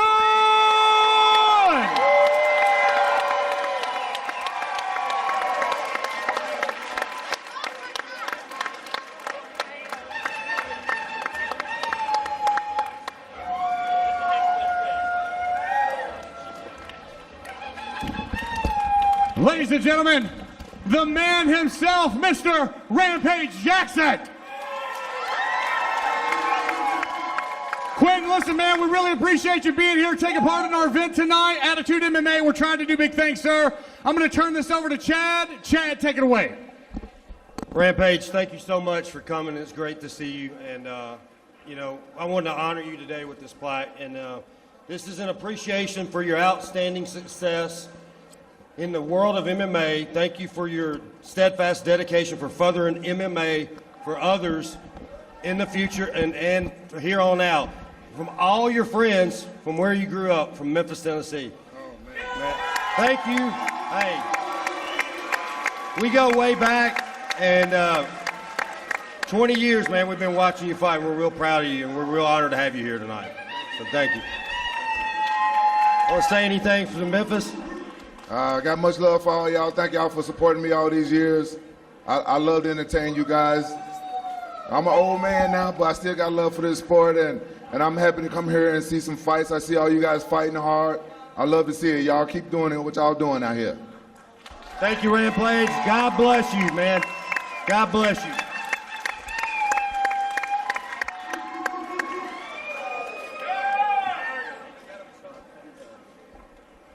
Yes, sir. Man, that's a big-ass dude right there. I'm just going to tell you. Like about 10 years ago, man, I see them dudes fight on TV. I'm like, I think, And then they stand next to you, and you're like, I'm just going to sit down and shut the hell up now. It's, woo! Memphis, Tennessee, are we having a good time yet? You know, we've seen some finishes. We've seen some go the distance. But now it's time to move on to the pros. Ladies and gentlemen, our pro card this evening is brought to you by Action 24/7 Sports, Tennessee's only local legal sports book. Action 24/7 is the only sports book made by Tennesseans for Tennesseans. Check them out online at Action 24/7 and download their easy-to-use app to start winning today. Give it up for Action 24/7 Sports.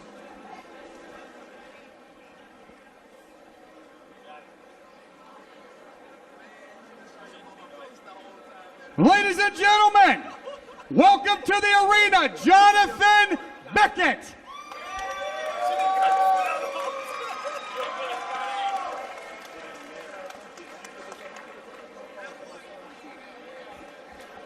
All right, we're moving to the pro side of the bout.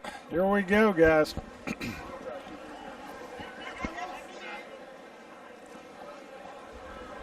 So, by the way, I'm going to let you guys know, I happen to see some odds on the next fight, on the pro fight, some actual odds. Yep. Did you get those odds? I did. I think this next fight is even. This is basically a pick 'em, right? There's a pick 'em, I do believe, yeah. 110 each, Yep. Yeah, so Jesse Parker pretty scrappy. I like watching Jesse fight. Oh, yeah, Jesse's always scrappy. Yeah. He's a good fighter, man. I mean, he's a tough fight for anybody. Yeah. Anybody. Pretty entertaining, too. Yep. Johnathon Beckett. Looks like we got Johnathon Beckett coming out first. And so Jonathan's a younger fighter, right? He's 1-0 in his professional career. He goes by the nickname The Tank. They're kind of an interesting nickname for a guy who's a flyweight. Right, that's what I was thinking. Maybe he has something we don't know about. They'll run him over. He's coming out to the song Battery from Metallica. See if that's what he's looking to do, is throw down a little bit of battery tonight. Well, he fights out of Springfield, Missouri, Team Fusion. Dave, are you familiar with that team? Yeah, Team Fusion. So I believe those guys at school used to be American Top Team school a little while back, and it's Team Fusion now. I could have that wrong, but I believe that's, as far as I know, it used to be American Top Team, now it's Team Fusion. It's the same team that Austin Clem is from in our main event tonight. Great all-around fighters for the most part, this team. Good on the ground, good stand-up, measured fighters, good coaching. That's what I know about Team Fusion. Okay. Memphis, Tennessee, welcome to the arena, Jesse Parker. So next out we've got Jesse the Adrenaline Parker. Jesse has a 2-2 record. Of course, he's a local fighter here. He's fighting out of All Heart Jiu-Jitsu and MMA, and I think that's a relatively new offshoot kind of team. It is. So that team broke off from the other team down there in Mississippi. Brawler's Den? Brawler's Den, yeah. Okay. So they all used to be together. They split, and so now it's All Heart MMA. I believe Ricky Pike is the head coach on that team. But, you know, Jesse Parker's been around the area for years now, 12, 13 years fighting. Had a ton of amateur fights, few pro fights. I know he took some time off, but he is back. And he looks to be in great shape.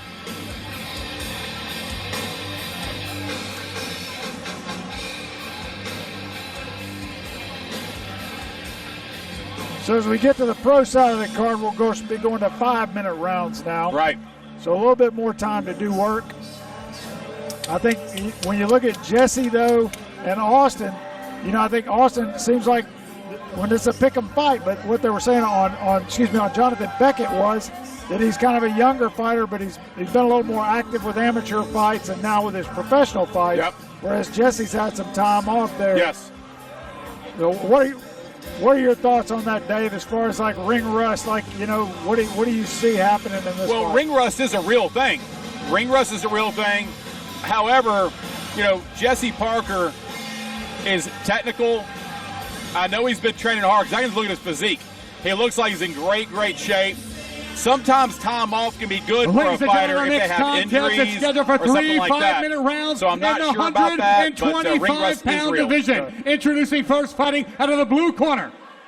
Undefeated professionally, one time by sub. Standing 5 feet 7 inches tall, weighing 131 pounds. Representing Team Fusion out of Springfield, Missouri. Give it up for Johnathon the Tank Beckett.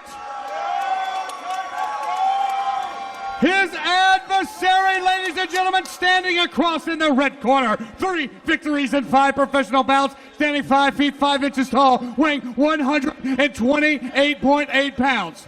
Representing all hard jiu-jitsu and MMA, fighting out of the Memphis 10. Give it up for Jesse, the Adrenaline Parker. Third man in charge of the action, the Cage Man, Jason Aldridge. Memphis, Tennessee, let's get it on. Yeah, and I think this was originally scheduled to be a flyweight fight, but it looks like they may have turned into a catchweight fight. Both guys came in around 130 pounds, one 128 and one 131. So, okay. So here we go, first pro fight, getting it started. Nice push kick there by Beckett. And it looks like Jesse's trying to immediately get in on the grappling. Shoots in, not able to get his hands clasped yet. Working. Yeah. Beckett doing a good job. I was going to say, a really nice job of spinning him around there. Almost used like a little half Nelson to kind of turn him. Lots of ground and pound here. Jesse's got to find a way out of this or he's in trouble. Yeah, the referee's not going to let this continue on if you're not moving or trying to get out. He's defending but not really trying to get out of there. I don't know if something hurt him there in the beginning. Yeah. Impressive finish by Beckett there. That was... I didn't really see if something hit Parker that affected him there. But I mean, he just kind of collapsed there and then just could not find a way out. Well, yeah, he did. He might not have been getting necessarily hurt too bad, but the referee will warn you, hey, you got to show me something, you got to move. Yeah, got to make some kind of effort to get out of that position. And so the guy there is taking the shots knows he better do something. The guy. Here we go on the replay, Dave. So, yeah, I mean, he's just on top of him here, just ground and pound. Hey, he's just covering up. Yeah, and he's not moving. And yeah, so some of the shots got in. At the 35-second mark of round number 1, we have a winner. I believe that was a good stoppage. TKO by strikes, the blue corner, Johnathon the Tank Beckett. So there may have been that ring rust thing we talked about, that you were alluding to. That's a real thing. It is a real if you thing. take some time off, sometimes that just hurt your timing getting back in there and being able to effectively get into the fight. It does. It hurts your timing, Johnathon Beckett. for sure. But also, short notice, a few days out, you get the call, you take the fight, you come to Memphis, Tennessee, and handle business. Walk me through it. I got the call short notice. Let's let him talk one second I stay here. ready all the time. I'm ready for it. That's all I can say. I was the champ here as an AMI, and I'm ready to be a champ now as a pro. Anybody you want to thank for your victory tonight, put it out there. Dude, all my coaches, all my sponsors. I'd like to thank Curtis Smith for being my strength coach. We got Brad Montgomery. We got Alex Arnold and the rest of the gang. I couldn't do it without my team. Fantastic. Memphis, Tennessee, give it up one more time for Johnathon the Tank Beckett. The Tank Beckett. So as I was saying, there is a lot to be said for being sharp with your mind. If you're training regularly, long-term, and competing regularly, you're going to be sharp. When you take a lot of time off, even if you get back to training and training hard and get in great shape, all those things, you're going to be off a little bit. So that's why oftentimes coaches will have fighters take sort of a, if you take a long Ladies and break, gentlemen, you come back, Attitude to take MMA a Fights can't do this retune-up without fight, our sponsors. before We'd you like get to into the thank tougher fights. Triad At least Business just get Capital one. for being This one is not of a tune-up our fight. This kid was sponsors. for real. Professional, reliable, Yeah, I think he lived fast, up to the and moniker of the transparent tank as business. well. I mean, Absolutely. He rolled over it. Absolutely. Small owners with alternative funding solutions. Check them out online at triadbusinesscapital.com or give Joseph Burton and the team a call at 901-292-3835. Triad Business Capital.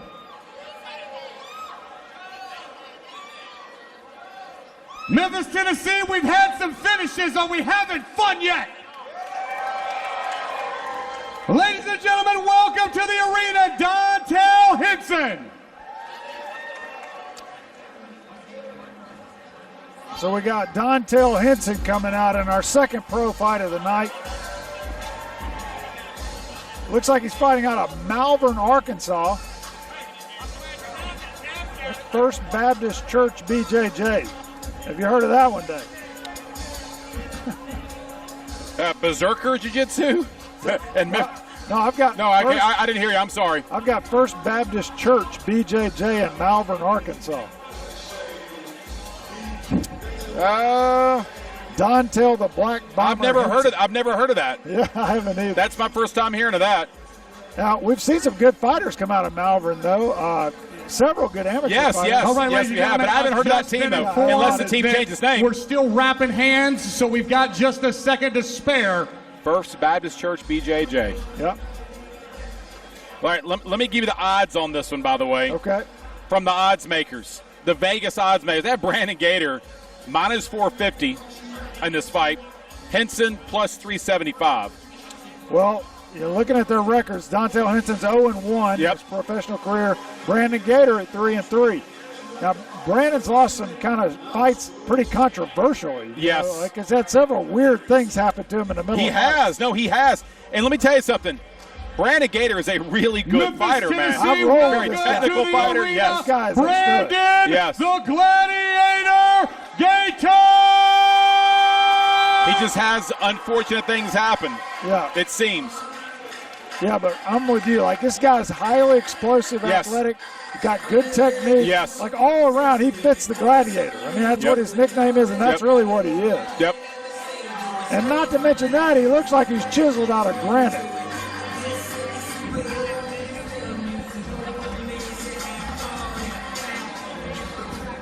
Over here. So we've got a plus 375 to minus 450 like you were talking about, Dave. And looking at that, Gaitor also coming in with a huge reach advantage in this fight. I mean, we're looking at, 76 inches to 62. I know, that's unbelievable. Like I mean, you don't see that very often. I mean, I ever. don't think I've ever seen a disparity like that. No, nor have I. And how you in the same weight class with that kind of reach? Crazy. Yeah. Man, I tell you what, Brandon Gaitor looks ripped, man. Yeah. Shredded. Yeah, I think when you look at it, I mean, this is a guy who's been on the local scene for a while. And he's starting to break through. Hopefully have a good night tonight. We'll see how it goes. In the 145-pound division, introducing first, fighting out of the blue corner, entering tonight's record with one professional bout, standing 5 feet 9 inches tall, 155.1 pounds. Representing First Church Baptist BJJ and fighting out of Malvern, Arkansas. Give it up for Dontail, the Black Bomber Henson! His adversary, ladies and gentlemen, standing in the red corner.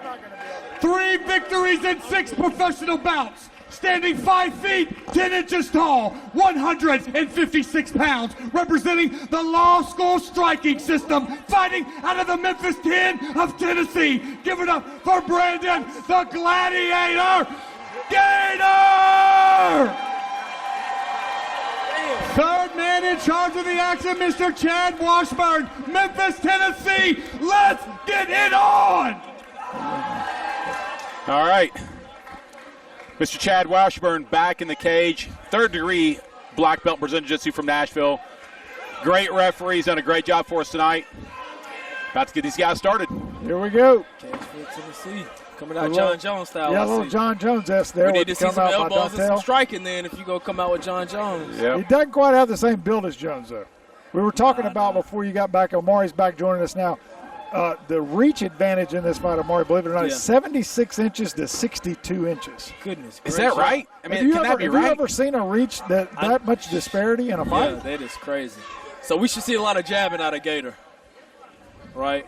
Yeah, I believe. I mean, you should use right. Nice head kick there, Yeah. good push kick. Yeah. Dontail's with that trying much to get the reach, you clinch got to here. keep that stick out. Yeah, and Dontail immediately trying to get the clinch going. Nice elbow off the clinch. Yeah. And Brandon's just like he doesn't care. Brandon needs to stay calm, keep his jabs, keep him at range, because this guy wants to get in close. Even if you're punching the air, just pump the jab out. Pump it, pump it, pump it. Give him something to think about. Like, you got to get past my hand before you get to my face.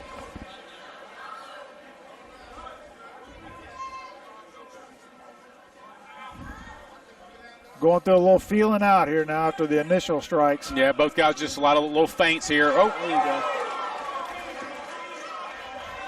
That's all Brandon has to do. He just has to keep that stick in his face. Oh, another nice push kick.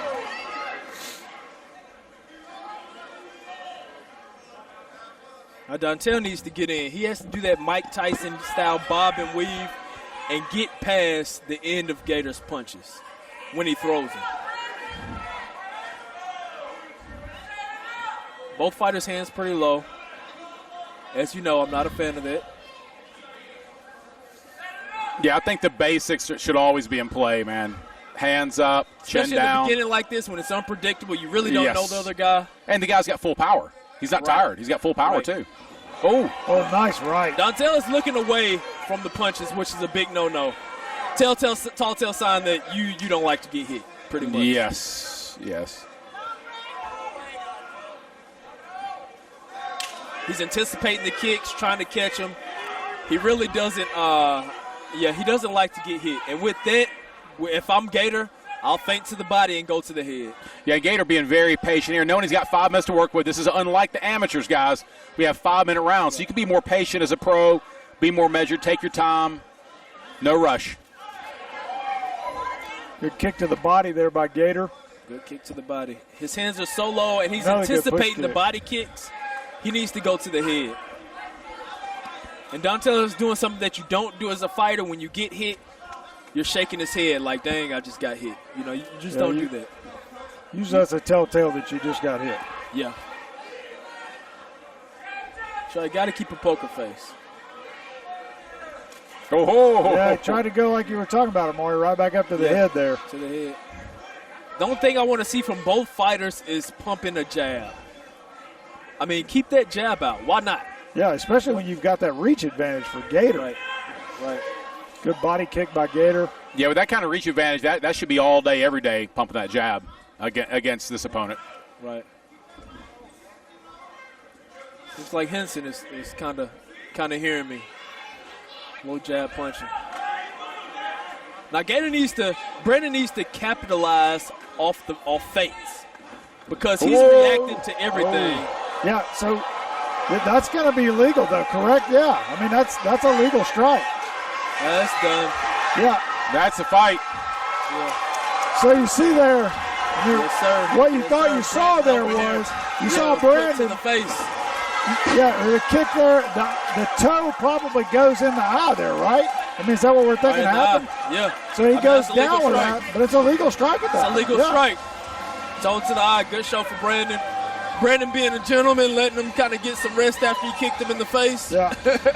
Yeah, he was just going to do the walk-off, and the referee's just standing there like, hey, we got to finish a fight here. Yeah, toenail might have gotten the eye or something. But yeah, we see him go down there holding the eye. Brandon's doing kind of walk away. But the referee's basically saying, hey, we got to get a finish here. It's done. Well, nice job there. Yeah.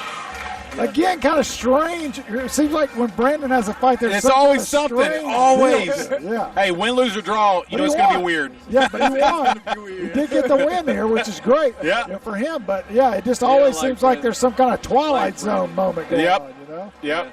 Every time. It's a tough fight. He's kind of unorthodox with his striking, too. You kind of never know what's going to happen. Hey, look, I think Don tells him, hey, man, I got poked in the eye. Well, it was from a kick. He might have gotten scraped or whatever, but you got to keep fighting. You got to protect yourself at all times. Or you go down, you tap the mat. And if you're done, you're done. Tap the mat. There was the same thing in a UFC fight a few years ago. I think Gaitor got head kicked by Megan. At the 347 mark of round number 1, we have a winner, Brandon the Gladiator Gaitor. Good show from Brandon. Brandon. The Gaitor Gladiator, baby. We are here. We pull off the victory. You knocked him down. We kind of looked at him and then jumped on him. Talk me through it, Brandon. Man, y'all know how we do it, man. We coming here ready to fight. Law school MMA. Look, we had a little slip up this night, but I made sure I brought it home for my team. They call me Brandon, the Gladiator Gaitor. Are you not entertained? Ladies and gentlemen, give it up for Brandon, the Gladiator Gaitor! Gaitor there just kind of took the mic and took over for Jamie Grant. I mean, I like the way he kept him at distance with his kicks and punches, though. I mean, you wanted to see the jab, though, more, right? I wanted to see the jab more. I wanted to see the jab more, but I guess he compensated with the kicks. Yeah, all around, great performance there. Got the finish. Just what else do you say? I mean, the guy is such a great athlete, and he's so skilled. Yes. Like we were talking before you got back with us, Mark, we were talking about just had some weird things happen in his fight. Dude, he's one of the best 4-3 fighters I've ever seen. You know what I mean? Yeah. Yeah, so big things, I think, coming for him in the future. Yeah. That's great to see. He's consistent. All right, we're moving into the heavyweights next, guys. Yeah, back to the big guys. Yep. We got a heavyweight bout here in the professional. And we got Jake Zogg coming out fighting Trevor Wallace. We have had some fun tonight, Memphis, a night of finishes. Are you entertained, Memphis, Tennessee?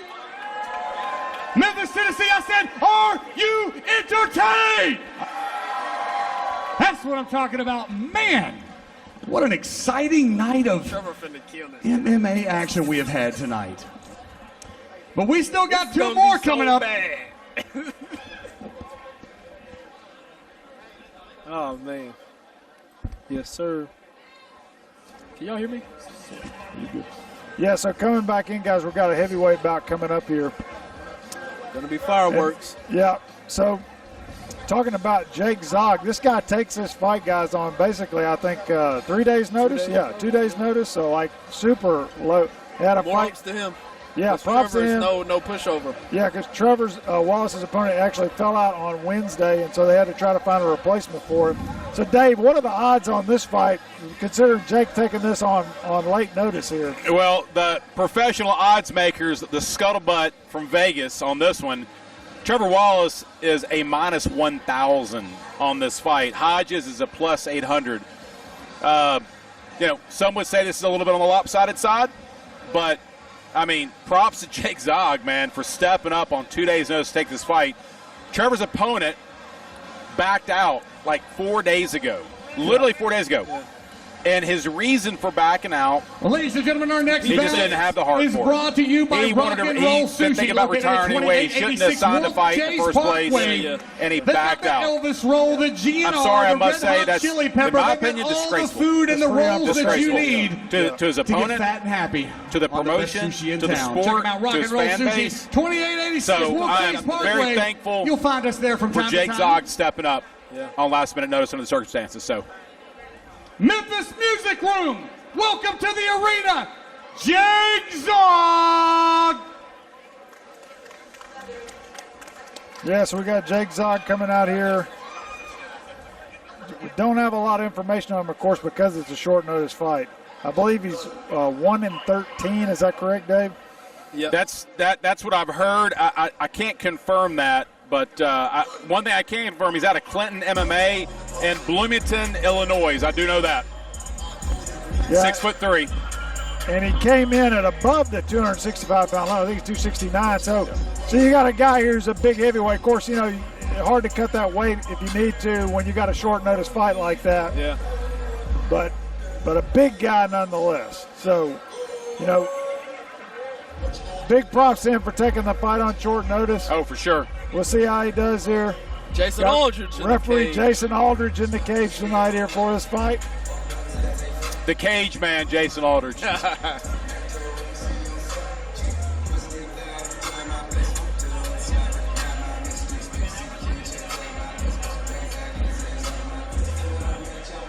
Yeah, Jake must be game. He just must be like, man, I'm just going to get out here and throw hands. Hey, man, but a fight is a fight. A fight is a fight. You that. never, ever know, and you can never count anybody out. You never know. Dude, I've seen it so many times in this sport where it's like, we know what's going to happen. Welcome to the arena at this time, Mr. Trevor Wallace. But it's highly doubtful. Big Daddy I know Trevor. tattooed on his stomach. I like it. I know Trevor. Trevor trains out of my gym at Memphis Judo and Jiu-Jitsu. Trevor's a hard worker. He works on his ground game. He's really been working on his ground game a lot. I mean, he's really, really a lot been working on his ground game. His striking game is really good. He's got heavy, heavy hands. He's a tough guy. Yeah, I know he's been working harder than he's ever worked for this fight. Well, his last opponent, nonetheless. He's really been dedicated. For a heavyweight, Trevor can kick. Oh, yeah. I love to see Trevor kick. Yeah. I love to stand and up. he can move. You know, he's super agile for a heavyweight. Trevor can go places. Yeah, from Fulton, Mississippi. Originally from Fulton, Mississippi, now Memphis, Tennessee.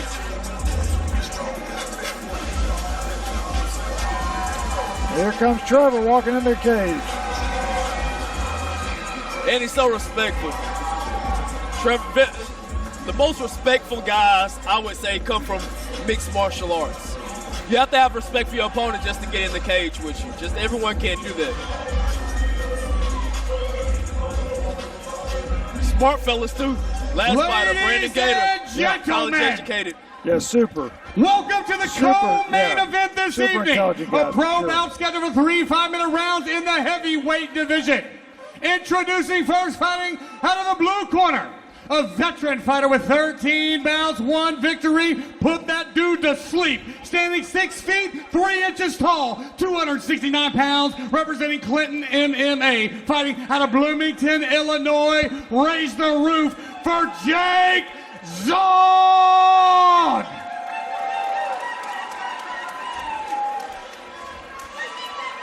Ladies and gentlemen, his adversary standing across in the red corner. 4 victories in 6 professional bouts. Standing 6 feet, 2 inches tall, weighing 247 pounds. Representing Berserker BJJ and Memphis Judo and Jiu-Jitsu, fighting out of the Memphis 10. Give it up for Trevor, the unknown element, Wallace. Third man in charge of the action, Mr. Jason Aldridge. Memphis, Tennessee, let's get it on. Here we go. All right. I love Trevor, but he can't come around my kids with that mustache. Thank you, Wednesday Award for best mustache tonight thus far. I love Trevor. Hey, Jake Zogg's got a special guest coach over in his corner, guys. Rampage Jackson. Ah, yeah. Nice inside leg kick to start off there. So I gotta keep them hands, that chin down. He's not looking when he's throwing the punches. Everything he's dropping looking at his the head ground. coming straight in. Oh, all right, knee's coming. Oh. Yeah. So we're going to see a knee coming there from Trevor. Yeah, he doesn't want to get hit. He's punching, turning his head. When Trevor punched at him, he's turning his head. Just not a good sign. I think Trevor goes back to that leg kick. Ah, there it is. Yeah. Man, that was a hard leg kick right there. Yeah. I know Zogg's feeling that. Uppercut. There's Trevor. Maybe last minute fight. Got to swing for this fences, huh? Yeah, I'm not sure on the jab look away. I'm not sure how effective that is. He's looking away at every shot. If I was Trevor, I would do a step back uppercut. Night, Irene. Because he's throwing blind. Yeah, Trevor has scored 3 times with those heavy low kicks. Oh, that's going to wear. Yeah. I think a couple more of those, man. Whoa! There's nice uppercut. Yeah, nice call there, Amari. All day. All day. The uppercut is there all day. No, he didn't like getting hit. Yeah, he's flinching away even and not even getting a feint thrown at him. Yeah. Trevor Wow, wow. Yeah. That's it. Nice, those uppercuts. Those are sharp. Good and clean. Whoa. Yeah, Trevor kind of knows he has him. Just still staying composed, relaxed. Yeah, Zogg, I feel, is a little over his head in this fight. Oh, man, that's a heavy leg kick. Golly. Yeah, he's anticipating the leg kick with the, lifting his leg. Trevor can pretty much throw any feint here, guys, and Zogg's going to fall for it.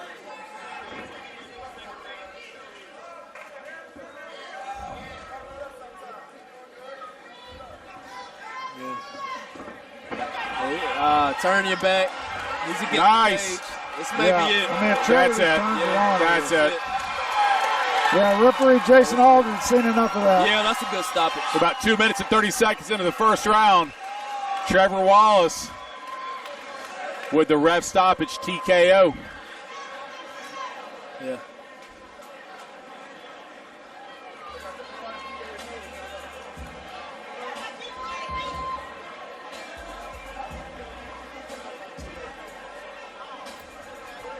Here we go on the replay, guys. Again, you see him just spinning away on everything Trevor's throwing. Trevor comes in kind of hard there with a few uppercuts. Nice Ladies and gentlemen, at the 2-minute 27 mark of round number 1, we have a winner by knockout, Trevor, the unknown element, Wallace. Trevor Wallace, ladies and gentlemen. Again, props to Zogg for stepping up. 2 days notice. Man, Trevor looked sharp, though. He looked really clean with the striking. Trevor's already screaming, "What's up, baby?" before I even get started. We're here with the amazing, the unknown element, Mr. Trevor Wallace. You get it done, 227, round 1. Man, talk about it, sir. Well, I was wanting to get a couple minutes in. He drove a long way in 1.5 days, I guess. But I'm kind of pissed at these guys. Everybody in here wants to hear a gangster party by freaking Yo Gotti, but you won't put it on. What's up? Turn some gangster music on. Let's get buck wild up in this thing. This is Memphis 10, son. We're in the Memphis 10. Ain't nobody giving down. Let's go. Get knocked if you buck. The best in the game right here. 2 G's, Jamie. Sign him up. Let's rock. Ladies and gentlemen, give it up for the unknown element, Mr. Trevor Wallace. Trevor with the mic skills. I think pro wrestling's in his future. Far from now. Hey. He's got a UFC title to win first, Steve. He has the build. Big. Yeah. And he's got the mic skills. Yep. So, guys, getting ready for our main event here. Yes. This is the one, guys. Super high level. Yeah, it's going to be a catchweight fight, actually, 165 pounds. Yes. But got James Wallace, local guy that's fought on the regional scene here for years. And he's taking on Austin Clem from Missouri. Love Jesse. So here are our odds on this one. We're on a quick hold for a minute, quick 15-minute intermission while we wrap some hands, get some things taken care of. 15 minutes. We'll be right back here. Stand by. We'll be right back for intermission, guys. We'll see you shortly. Can you guys hear me? Can you guys?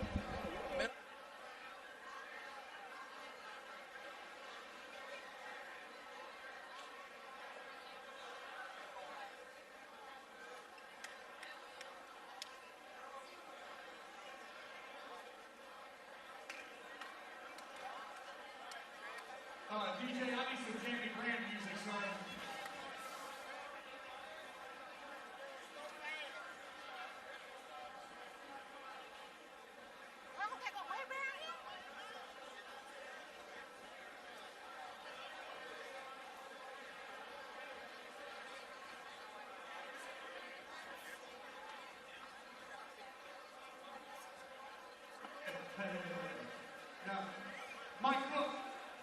Mike, look, come see me, ladies and gentlemen.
that kid to death, didn't I? He jumped. I saw him jump when I started talking. I just learned I scared Scotty's son.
Ladies and gentlemen, 60 seconds to showtime.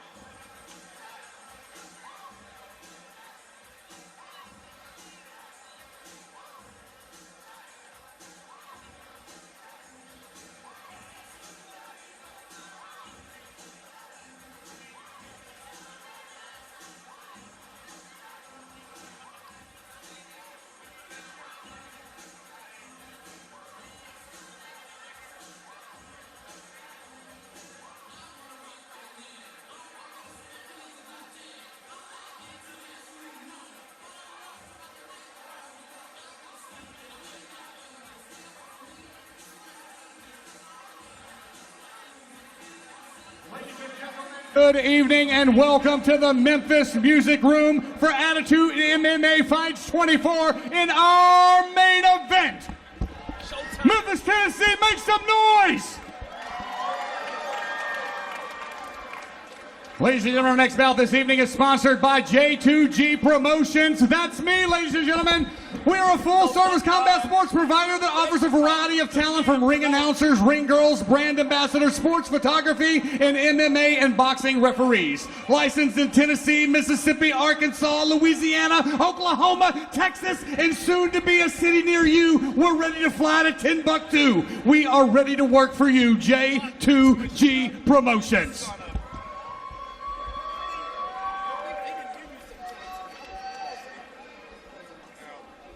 Ladies and gentlemen, welcome to the arena, Austin Clem.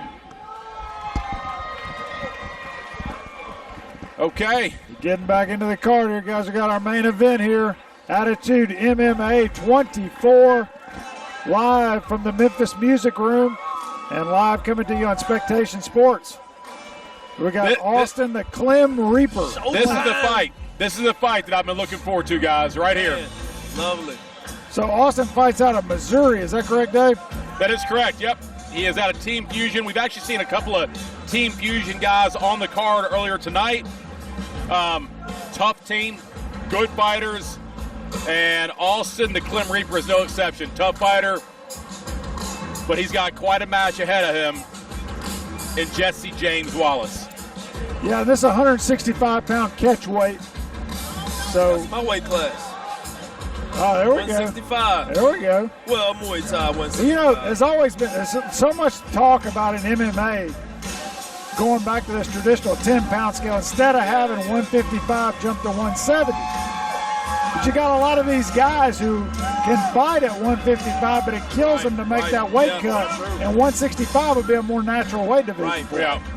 It's healthier on the fighters. Memphis, Tennessee, welcome to the arena, Jesse James Wallace. No doubt Jesse's going to be the local favorite here. I mean, you got a guy that's from here locally. He's going to have a ton of fan support. Jesse James Wallace, we've seen him fight a lot over the years. You know, what are your guys' thoughts on what Jesse needs to do here to try to get a win? Use his experience. I mean, Jesse has been through, a lot in his career. He knows what to do and what not to do. Experience. Jesse, the past few years, been training with Cole Miller, and he goes down to American Top Team regularly down in Fort Lauderdale, Florida, and trains with all those killers quite regularly and prepares for fights. He's more motivated for that. I've talked to him extensively this week. He's more motivated for this fight than any other fight, and he knows he's got a hell of an opponent in front of him. With Clem, you've got a guy who's a veteran of Bellator legacy. Yeah. This is the fight right here that can bring Jesse James Wallace back to the limelight in MMA. This is the fight. Back on the map. Yeah. Yes. I love Jesse. Also, I heard he's sponsored by KO Cones. Is he now? I believe so. You mean the greatest snow cone company to ever grace the earth? Fighter. Yeah. KO Cones. Memphis, Tennessee, Attitude MMA, raise the roof, make some noise! I'm already on the edge of my seat. Ladies and gentlemen, our main event is a pro contest scheduled for 3 5-minute rounds in the 165-pound division. Introducing first, fighting out of the blue corner. 5 victories and 7 professional bouts, 4 wins by submission. Standing 6 feet even, weighing 165 pounds. Representing Team Fusion out of Nixa, Missouri. Raise the roof for Austin, the Clem Reaper. His adversary, ladies and gentlemen, standing across in the red corner. 9 victories and 13 professional bouts. Standing 5 feet 10 inches tall, 165.8 pounds, representing American Top Team, fighting out of Memphis, Tennessee. Give it up for Jesse James Wallace.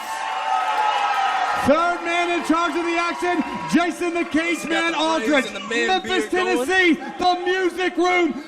Are you ready? Let's get it on.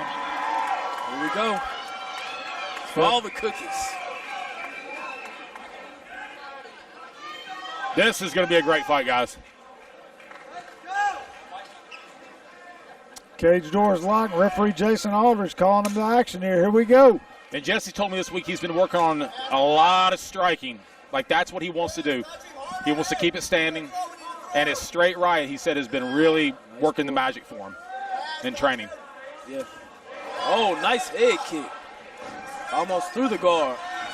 Yeah. Clem's coming in with the clinch here, closing that distance.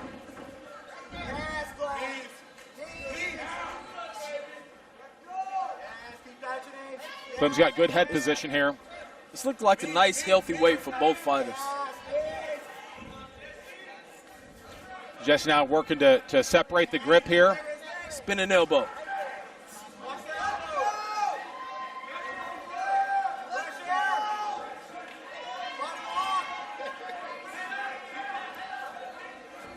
Clem's doing a good job of mixing those knees up, too, going back of the leg, trying up for the headshots.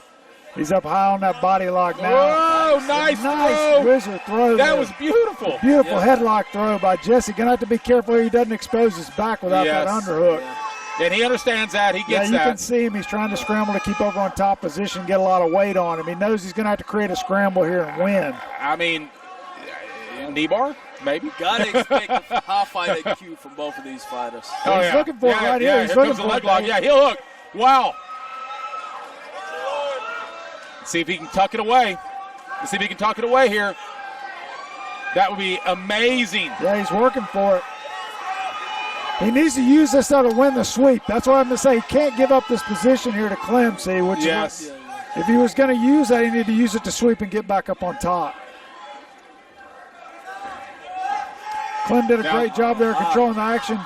Now, Jesse James is a very good guard. Super tricky off his back. Yes, very tricky off his back. Oh, wow. Did you nice see job with the that was omoplata, excellent. and then, almost kicked the other leg out to make the sweep. He was close to finishing that He's omoplata. still controlling the shoulder here, yes. If he can just get his hips back, he can finish this omoplata. Yeah, the cage is kind of limiting here, but Clem's kind of turned him where he can start to use it again. Yes. Goodness gracious. Yeah, he's got great control at shoulder. Yes. Using his hands. Maybe he can, if he can go for the backpack position, a harness maybe, I think he can probably secure this. Oh, there he goes. There he goes. Yeah, and look, he's going to use almost a crucifix in here. Wow. Watch the triangle there. Great job. This is high level. Yeah. I finished him at the omoplata, my third professional bout. You don't see this very often. That's a very rare. You don't see it very often. Yeah, Killer B, we saw it in UFC, Yes. but not very often. Not very often. But he was close to a finish on that. And what I like there that Jesse did, he used that now to get that top position. Now he's on the back in great position. And as soon as I say it, though, he loses it. Yep. I mean, from what I see, he's pretty good off his back. So, guys, let me tell you, you see the level here of technicality. Yeah, the grappling here is really unbelievable. Yes. Those elbows from the bottom, too, just landed one right to his forehead. This is world-class level, guys. Austin put some good pressure. Not doing much damage, though. Yeah, goes back to the plot. I love it. Yeah, Clem, like, man, he's wanting no part of that. Yeah, he's backing out and getting out of there now. Slick on the nice tape. Guys, Clem is breathing pretty hard here. Yeah, Jesse James now keeping the pressure on him. Looking for that single against the fence. He's like, let's go back down here. My territory. Oh, guillotine. Looking for the guillotine here. He's in deep on the legs, though. Oh, he's switching switching now. over for Anaconda. Oh, wow. Yeah, he's looking for the Anaconda here. That was slick. Yeah, he doesn't have enough an angle on it there. Gonna go for that wizard throw again. Yeah, he probably hits that quite a bit in training. Nice. Yeah, he's trying to do a little sit out there and make it out. The cage kind of unfortunately got in his way there. But nice shots from the top. I tell you what, I like some of the slick little tricks that Jesse James is pulling here.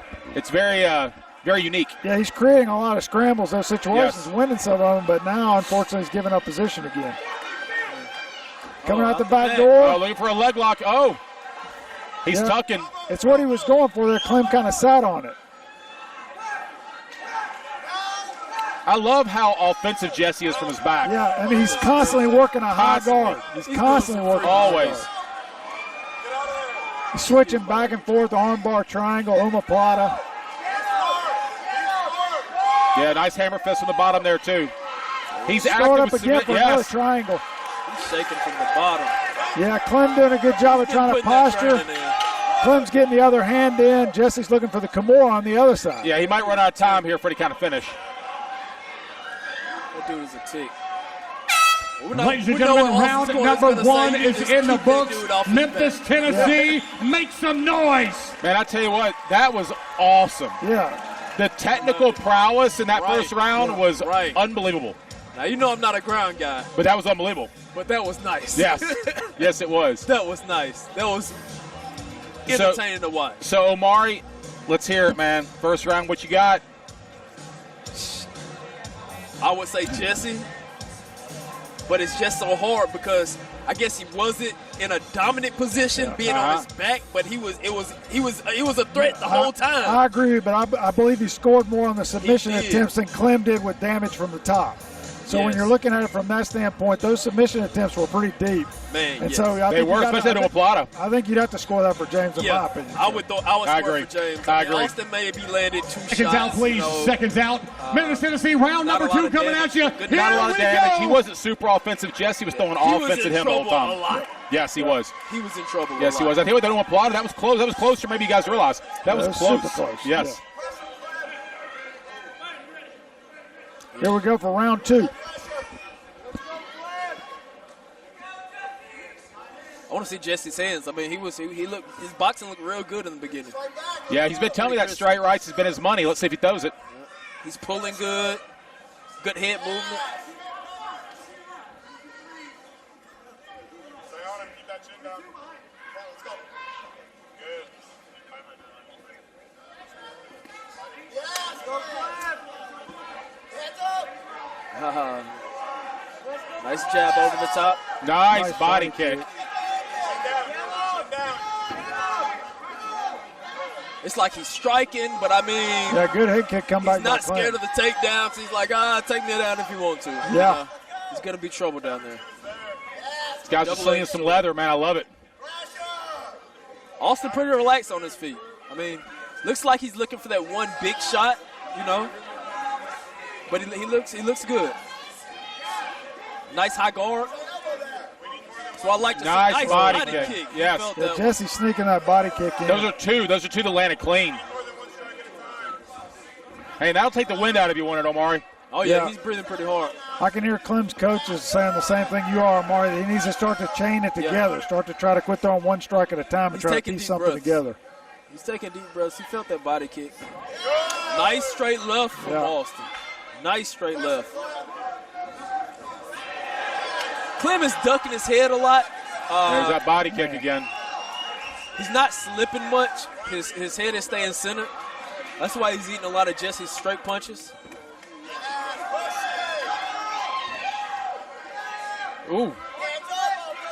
Yeah, his head is always there, but he has a nice high guard, so he's not in a lot of stiff jab. Yeah, that was a very stiff jab. Good head kick comeback. Jesse kind of blocked it there. Nice outside leg kick. Yeah, how many of those low calf kicks there, Omari? Pretty good. Yeah, I'm not a big calf kicker, to be honest.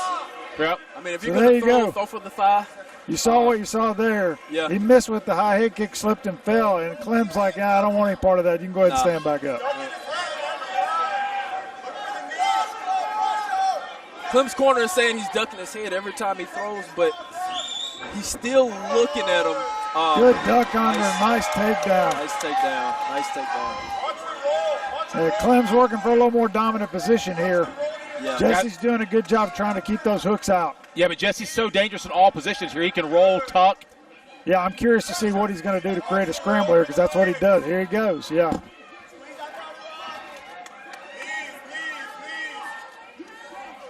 I like that on the feet, but I mean, I'm kind of interested to see what's going to happen on the ground. Oh, there we go. He went looking for that knee bar. Yeah, he's just constantly trying to create a scramble situation. Yep. Now he's trying to run a switch. Yeah, Clem has to do something. Yeah, he has to strike or knee or something. He just can't sit there and hang on Jesse. Yeah, Jesse locking up the Kimura. Right away with Kimura, yes.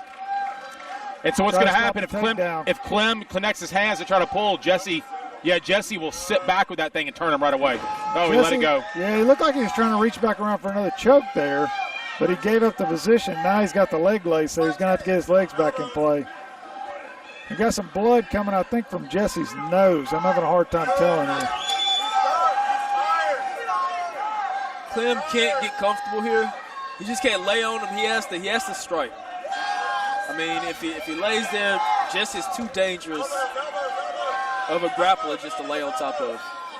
But, guys, it looks like Clem is starting to pour it on here. James is starting to look like he's maybe slowing down in his scrambles. He is a little bit. Oh, Jesse back up. As soon as I say that, here he comes back.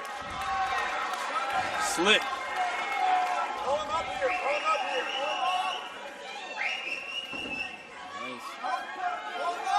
Yeah, I'm going to tell you what, if Jesse can get him on his back, Jesse's really good in top position. He's got a great guard, but he's got a great top position, too. Both guys, nice. Man, nice knee. Follow with the knee and a combination on the left hook. Jesse's Wallace starting to feel it now. Yeah, and Clem his mouth is wide open, guys. Yeah. Oh, yeah. Nice he had a jab and another head kick. Now, Jesse's shooting in on the single. Clem trying to scramble up, doing a good job of it as well. Yeah, Clem was able to get that cradle out of it. That was hanging with that cradle. Wow. Ladies and gentlemen, round number 2 is in the books. Super Round number 2 is in competitive the round. books. I don't know. Tell you what, man. Well, that was a tough round. Tough round to score, but Clem did some damage that time using the grappling positions now, so he got a little bit better positioning, used it to land some ground and pound there. You see Jesse's kind of wearing that too now. His nose is busted up. Yeah. So it's going to be a super tight round there, but I almost go 1-1 now. I don't know. I don't know. I feel Clem hasn't done much on his feet. Yeah. Jesse's been dominant. On the feet, but I mean, yeah. But the question is, how much damage did Clem do once he had it on the ground? With Jesse against the fist, how much damage did he do? He did because more we know damage Jesse did damage on the feet. We Yeah, know on the that. feet, yeah. I mean, it was no doubt. It's So too that's super the question. tough to score. Seconds out, please. Seconds out. Goodness gracious. Ladies and gentlemen, round number 3 coming at you. Memphis, Tennessee. Make some noise. So does Clem want to stand in the pocket and strike with Jesse this third round? We haven't seen that yet. I mean, he doesn't throw much combos. Yeah, and he's going to Jesse get seems to be getting the best of him in those altercations. I love this sportsmanship, guys. Love it.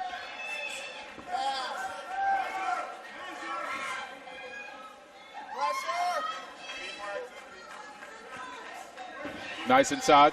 Nice. Jesse loves those little short. There's that straight right. Clem's head does not move off the line. It doesn't move off the line. That's why he gets hit so much. A little low kick there. Jesse says left it's okay. Left to right head. Being real slick. Nice outside leg kick.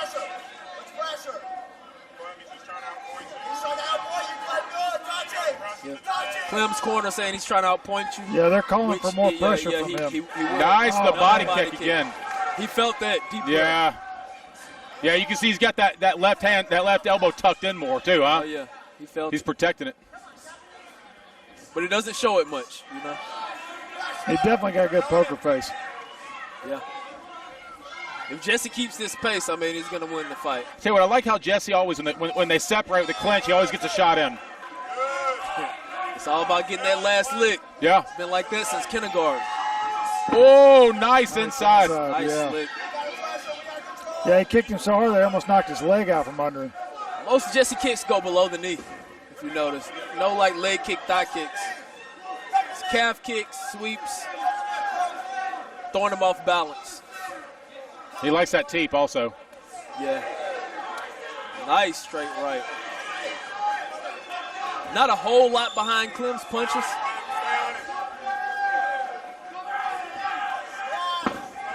Jesse has nice boxing. Doing a good job of nice evading, boxing. yeah. Clem's head is still on the center line. He's good at blocking, though. His hands are always high. Oh, he didn't block that left hook. Follow up, though. His tongue is hanging out. Oh, nice right. Goodness gracious. Oh, man. I think you're going to see Clem look for the takedown here soon, guys. Yeah, I think so. Yeah, he can't stand with Jesse. Jesse boxing is so there it comes. Too slick. Jesse's got to scramble out of this. Yeah. Okay, we're only halfway through the round. Work hard on the scramble. If he can keep this thing on the feet, he's really dominating Clem there.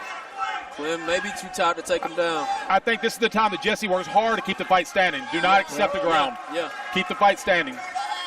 Nice shot Keep to the going body. for that bread basket.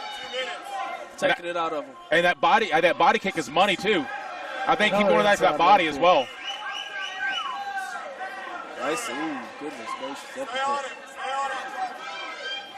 Yeah.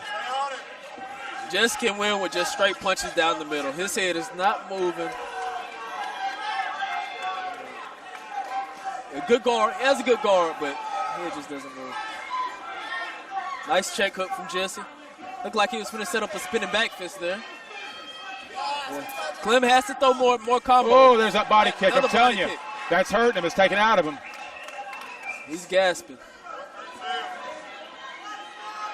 Clem has to go. He's throwing singles. He's not going to win with these singles. Knee coming. Oh, Jumping knee. Nice, clinch. Jesse. Wow. Nice. It looked good. Jesse right now needs to just stick to the basics, so he doesn't gas himself out. Just 1-2s. His head is right there. 1-2s. Jesse needs to stay on his bike. Yes, I agree. He needs to keep moving, keep circling, keep landing those shots. He's going to want to take him down here soon. I almost want to say with 1 minute left, a takedown wouldn't do too much if, you gotta strike. Yeah, Clem's opportunity here is just to throw everything he has at him. That's all he can do. If I was Jesse, just to secure it, maybe a takedown. You can see Jesse's coach, Cole Miller, UFC veteran Cole Miller, tell him to turn it up. Get on him, move forward, turn it up. He wants him to move forward. Put some emphasis on this round. There's another nice combination by Wallace. I don't agree with the moving forward. Just because Austin is moving forward, they're going to clash into a clinch, make it taken down. Clem starting to turn it on here in the last 30. There's Jesse back with another body kick. Yeah, Jesse's winning on the back pedal. So Last 20 seconds, guys. Last 20 seconds. Nice, Superman. Shooting in on the takedown. Yeah. It's just 10 seconds. Yeah, too little, too late on that. Good reversal there by Wallace. Wow. Right at the end of the fight. Exclamation point at the end of the fight, guys. That's how you finish it. What a fight. What a technical display, guys. Yeah, we saw technical on the ground. We saw technical standing. Yes. Like all around, just an excellent. What you would expect out of a great professional main event. Absolutely, guys. That was a real treat right there, I got to tell you. That was awesome. It was. So, I think we were all kind of in agreement. It was probably 1-1 going to this third round. But I think Jesse James Wallace takes this third round resoundingly. Look at that boxing. Jesse boxing and kickboxing was just so far superior. Yeah, and looking on that replay, I mean, he was able to throw those combinations, like he do that 1-2 and then follow with a head kick. Man, he did that 3 different times in the fight. Yeah. That's called the Omari boy. Okay, my bad. I actually taught Jesse how to do that sweep. No, Did I'm you? just joking. No. But I'm claiming it, though. All right, Coach. I'm claiming it. All right, Coach. We're going to call that Omari plot, right? Yeah, I got you. That's exactly what it was. So I'm thinking 29-28, gents. Unanimous. Yeah, I wouldn't argue with that. I mean, really, I could see 30-27 too. I think the second round was probably the closest round, but I give Jesse the first and the third. Yeah, I would too. But you never know what the judges see. Never know. We could hear a 28, or a 29-28 for Clem here. We could. It's possible. Someone get these guys a snow cone. I think they deserve it. They do. That's some hard work. People just don't realize how much. Not just a snow cone, a KO cone. A KO cone. KO cone. Yes. Ladies and gentlemen, at the end of 3 rounds, we go to the judges' scorecard for a final decision. All 3 judges score this fight unanimously. Our winner, the red corner, Jesse James Wallace! Fair fight. Good call by the judges. Yeah, I think we all agree. But hey, awesome fight. Awesome fight. All around. That's what you want to have in a main event for your professional fighters. Jesse James Wallace 10 victories now. This one by decision. How are we feeling, sir? I'll let you get your gloves off.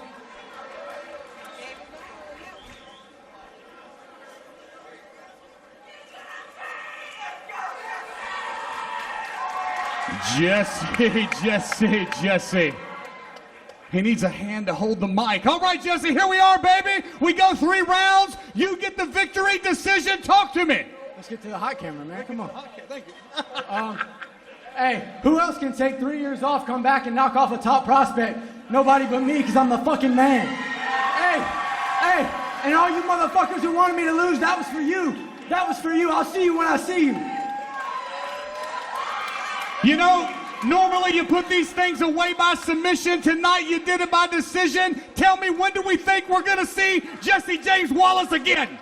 Yeah, man, I'm here to finish fights, but that's a top prospect in the area. The dude won on Bellator, just like me. I don't come back and fight cans. I came to knock off a top prospect and get what's rightfully mine. But hey, maybe I come back and knock off another one. Maybe I go back to the UFC or Bellator. Or hey, I might have just proved I'm one of the best in the area, and I'll ride off on all you motherfuckers. Hey, I just want to prove that I am who I said I was, and I'll knock out whoever you want, all right? I'm a bad motherfucker, all right? Ladies and gentlemen, give it up one more time for Jesse James Wallace. Jesse James Wallace, ladies and sound like Jesse may have come into this fight with a little bit of a chip on his shoulder, maybe. Yeah, I mean, that's how it sounded to me. Yeah, a little bit. Which is a good thing for him. I think that helps him out a lot. I mean, obviously, he through 2019. Yeah, and obviously what we saw there in the performance tonight, that's what he needed. So, way to come back. Guys, overall, great night of MMA fights here with Attitude MMA 24. Coming to you live from the Memphis Music Room again. We've got another card coming up, I believe, October 29th. Be the next card. So we'd love to have you join us on Spectation Sports. And I hope if you can't make it in person, we'll see you on the broadcast. Absolutely. I had a great time, guys. Great time. I look forward to seeing y'all next time. Yeah, Thanks, Dave. Yeah, Grant Gibbs signing off for Dave Ferguson and Amari Boyd. We'll see you next time.